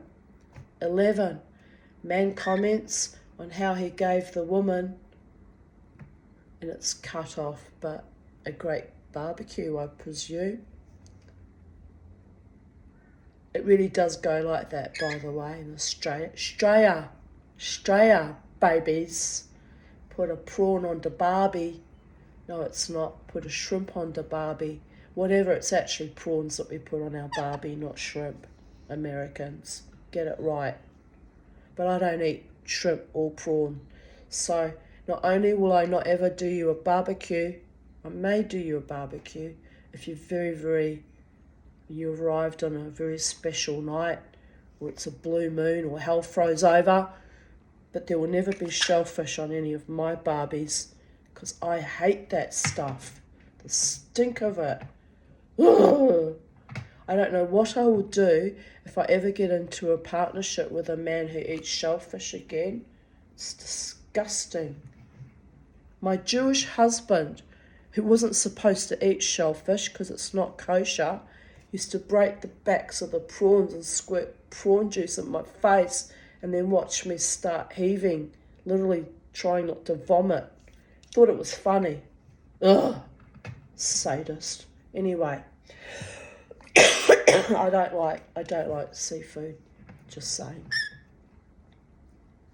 Anyway, R.I.P. Omar Sharif, one of my favourite actors of all time. So handsome and charming. I loved him in Funny Girl, Lawrence of Arabia, and most of all, Dr. Zhivago. My friend Nanette's son, Themos, looks exactly like him. He was such a beautiful little boy. I remember when I was 13, he gave me a tiny little gold butterfly for my birthday. He was 7. And when he looked up at me with his big, watery eyes, like a mini Omar Sharif, I almost cried. He's a wonderful musician, but suffers terribly with severe schizophrenia. I used to feel so angry and frustrated that this beautiful, talented and handsome young man was robbed of all the best things in life in this cruel way. Mental illness fucked both our vibes, but we are still amazingly beautiful people. 12th of July 2014, 5:52 a.m, terrible pain in feet, so can't sleep. Seroquel again, methinks. I keep having these, if you notice, I keep having these sweet little smiles intermittently. Just little flashbacks from last night, the sweetness of my beautiful friends loving me so beautifully. Just keeps flickering like a little light switch. Almost like I'm picking up on their vibes. Maybe I am. Thank you, Hashem, for all your own inimitable, omniscient style answering my prayers tonight. I could have danced all night, so I did. It was raining men, hallelujah, and at one point I had way too much attention from 4 or 5 different blokes. I had to break it gently to one hardy but consistent soul that I am in love, and until such time as I decide otherwise, here's no show, and a dog show. Sorry, boys. When the mama-T is in love, she's not looking at anyone else, even if it is an impossible dream. It's part of my curse that I come pre-programmed with. Oh, but never mind. I did not have the heart to ruin his self-esteem completely by telling him he never had any show. Shh, work with me, people. Meanwhile, my friend Steph waxed and waned like the tides, but was quite amorous. I was quite surprised at one point when he played with my hair. No one plays with my hair, ever. So I was very astonished. Alas, he's not serious, but he's a lovely guy to dance and drink with. He's way too young for me anyway. Yeah, what's with that? Why did I keep attracting very, very much younger men? It was weird. It's weird as fuck. But anyway, it is what it is. I guess it's a compliment in a way. They see something in my spirit, perhaps my inner wild child. But 20, 30 years younger is just too much, people. Far too much. So the beautiful, and I can't even say that entity's names, it makes me want to vomit in my mouth when I think about it now. Creature gave me a lift home with her friends Chris and Danica. We had pancake, manna, yum, and I got to unfurl my crippled toes for a while. Oh my God, the excruciating pain. Steph even gave me a lecture on wearing sensible, comfortable shoes. He does not understand how that would mess with my mojo, ahem. Stop laughing, Jared. I know you are agreeing with Steph. Grr. I used to, until the last few months even, teeter around on very high shoes or boots. I love high-heeled shoes, but I had to give it in. I had to give it up. I bought the most gorgeous shoes. I still haven't worn them. They're too high. I'm not going to be... I'll only be able to wear them for cameo appearances, walk on, walk off into a restaurant somewhere with a gorgeous, loving man and slip the shoes off under the table. Am I right? Do you want to see them? Yeah, let's do it. We're already in. Let's do it. Let's do it. Here we go. Da da da da da da da da da da. To you, Papa Lepa.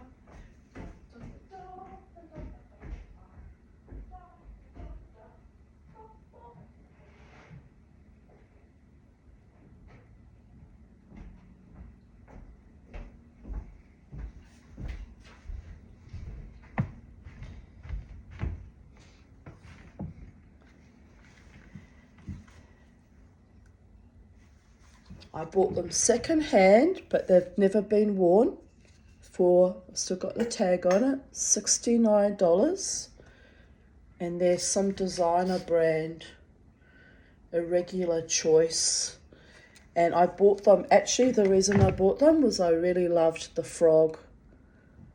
But look, I still have to buy like a waterproofing spray for the suede.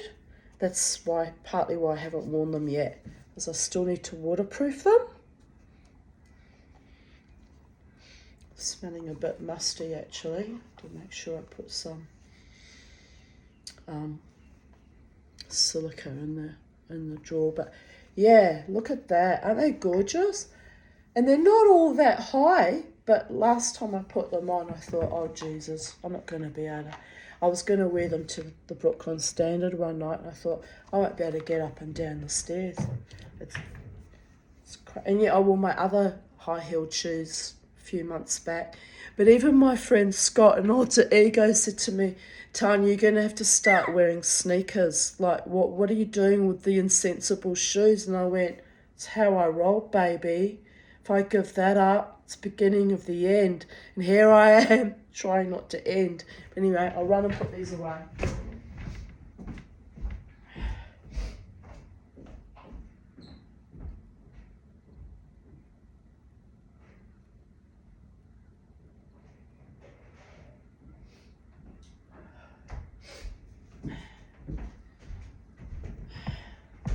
So yes, some gorgeous man who's available and willing and got a heartbeat, and you know, as the gentleman treats me with sweetness and kindness and generosity, might take me out somewhere nice one day. Hasn't happened in many years, but it could happen. I mean, it is a romantic date, not, of course my friends take me out, but it could happen one day, and I might even wear those shoes. Yes. What do you think of that, Charlie? She said, I think that's a lovely idea, Mama T. You should wear those shoes now and not wait for any man to take you out, lest you just disappear into nothingness and it's all too late. I agree, Charlie. Mummy's got to waterproof them first, though. Anyway, where was I on the subject of shoes? Oh, yes. Joe and Alma took me out early in the evening and brought me a mojito. I've been utterly spoilt by my gorgeous friends, whom I adore. Indeed I do. The moon is full and the howling has begun. Mama T and the full moon howlings. It's not a sexual thing, it's an energy thing, by the way. Don't get too excited, boys. It's a different kind of howling. You have to do that very, very, very well to make me howl. Just saying.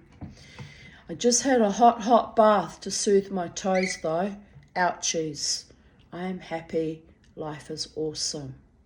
Later I wrote, the moon is full, my heart is full, my belly full and well-rounded.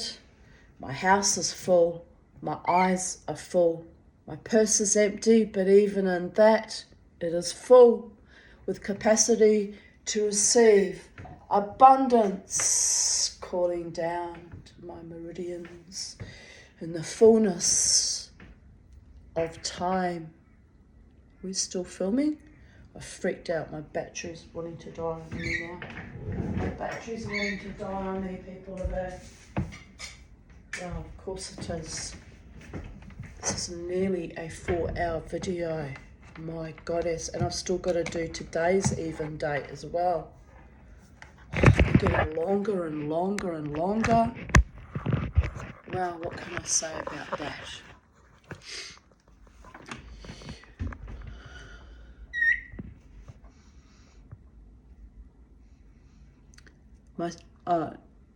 Receive abundance in the fullness of time. Right. My spirit is fully developed and living large. Time to go dancing. My feet don't like it, but that is just one technicality in a rich and happy life, shared with beautiful, awesome people with equally sore feet. Let the howling begin. Let our wolfish senses surrender to the scent of joy and love and slink around our tails, lazily curling around each other in companionship and joint delight. Oops, that analogy got lost in translation. Sniffs the air. It is time.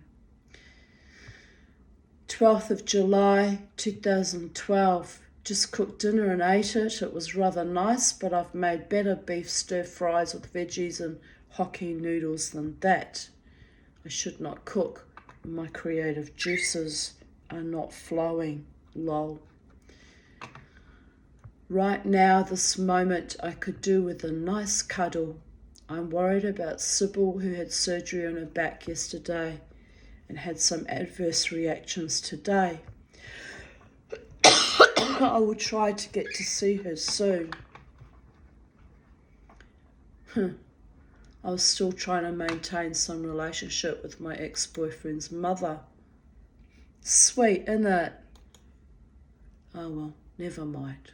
Life goes on. 12th of July 2011. It's probably dead by now anyway. It's been 12 years since then. Who knows? Not my monkey, not my circus. Like, no, I don't wish her ill though. Like, I don't have any antipathy to her really, but it's just, moved on. Both moved on in life. 12th of July 2011. I paid off my Shabbat candlesticks I had on lay-by at Lifeline. They look lovely. They need re-silver plating now. I was hoping to buy some antique sterling silver ones. Oh, Jesus, Tanya.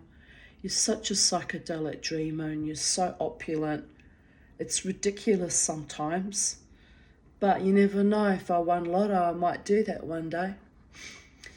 But these look almost as good, and I'm really happy with them. Also, they were a lot cheaper than authentic antique ones could have been. I must be feeling uber religious lol, because I've ordered and paid for a bottle of sacramental wine. It'll be one happy Shabbos next week, new candles, and actual kosher wine in the house. Oh crap, this means I'll have to bake a challah too. Challah is a beautiful braided bread that we make for the Friday night meal, for the Sabbath. And then I wrote, lol, well, 2 out of 3 ain't bad. My friend Karen Reviews wrote, it's so easy and very, very therapeutic. When I finally get my rear end in order to creep out of my hovel and come visiting, it shall be a Friday, 2ish, and on said day I will wake up early and bake a challah and bring it to you, hot and fresh, and you can enjoy it over Shabbat. Oh, bless. Dear heart, what a sweet, kind thought that was. Love you.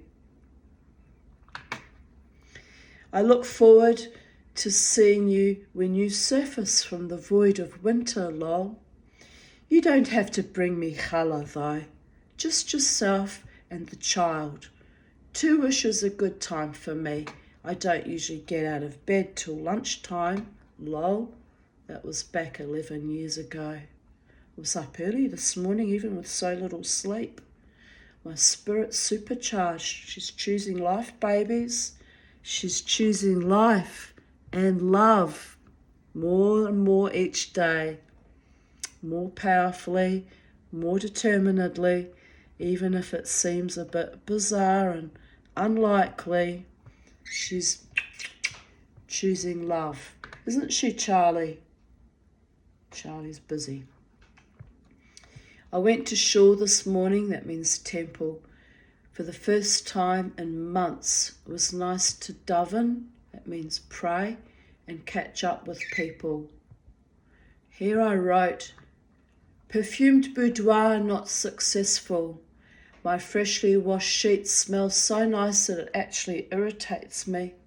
I kept waking up with my sleep apnea thinking, what is that perfume? Lol. Next time I'll have to wash my sheets in the homemade stuff I make without the pretty smells. It's kind of disturbing. I must remember to use it when I don't want creepy men lying in my bed all day, guaranteed to chase them off before dawn.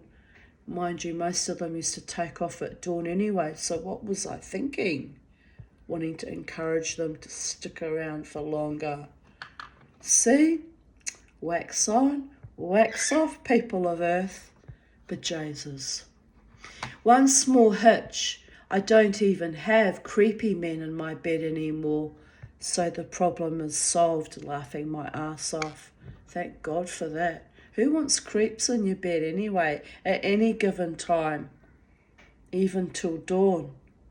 No creeps allowed, only wonderful, loving, sweet, affectionate, romantic, passionate, loyal, faithful, generous, fun, intelligent, amusing, delightful men allowed. Actually, not men plural. One man, the one. Oh God, it's hard to get my manifestations right. I have to constantly hammer it home and hammer it home.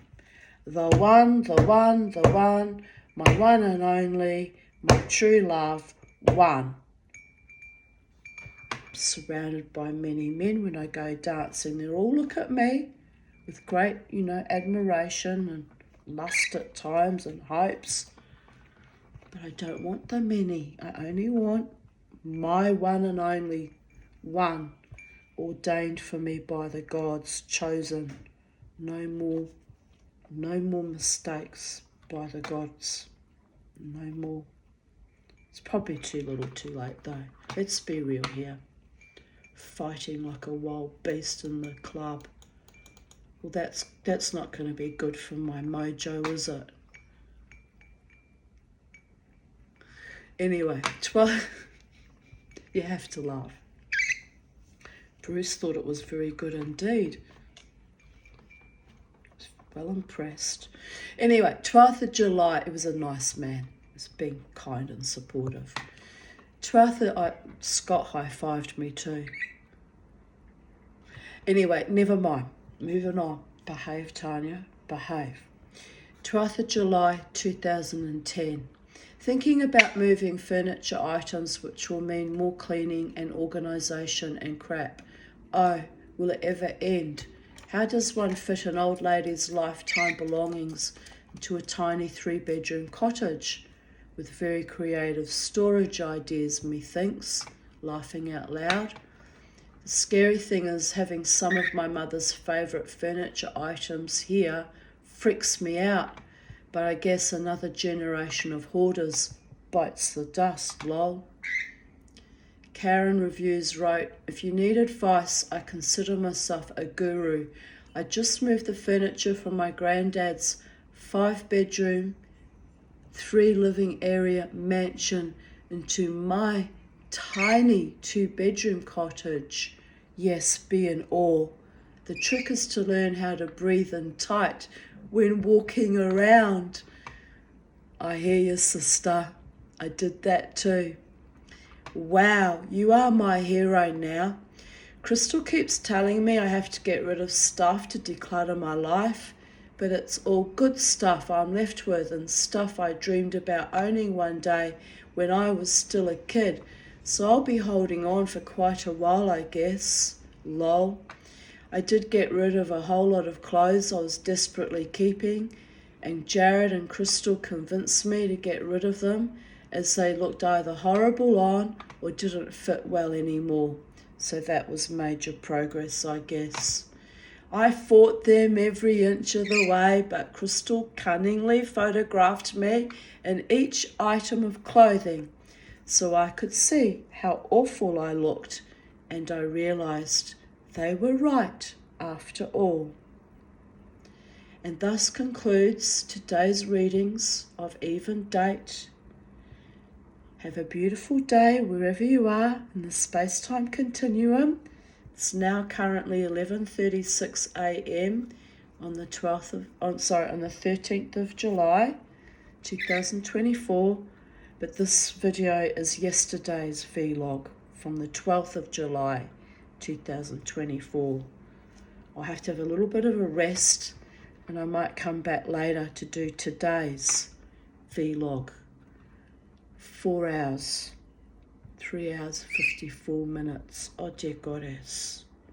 Well, it is what it is, and here we are, and on we go, onwards and upwards into infinity, hopefully living well and prospering and surrounded by love. To you, my beautiful friends and supporters, Goddess bless always. And remember that infamous motto, apart from never fuck with the Tanya, never ever let the bastards grind you, me, us down. Bye for now.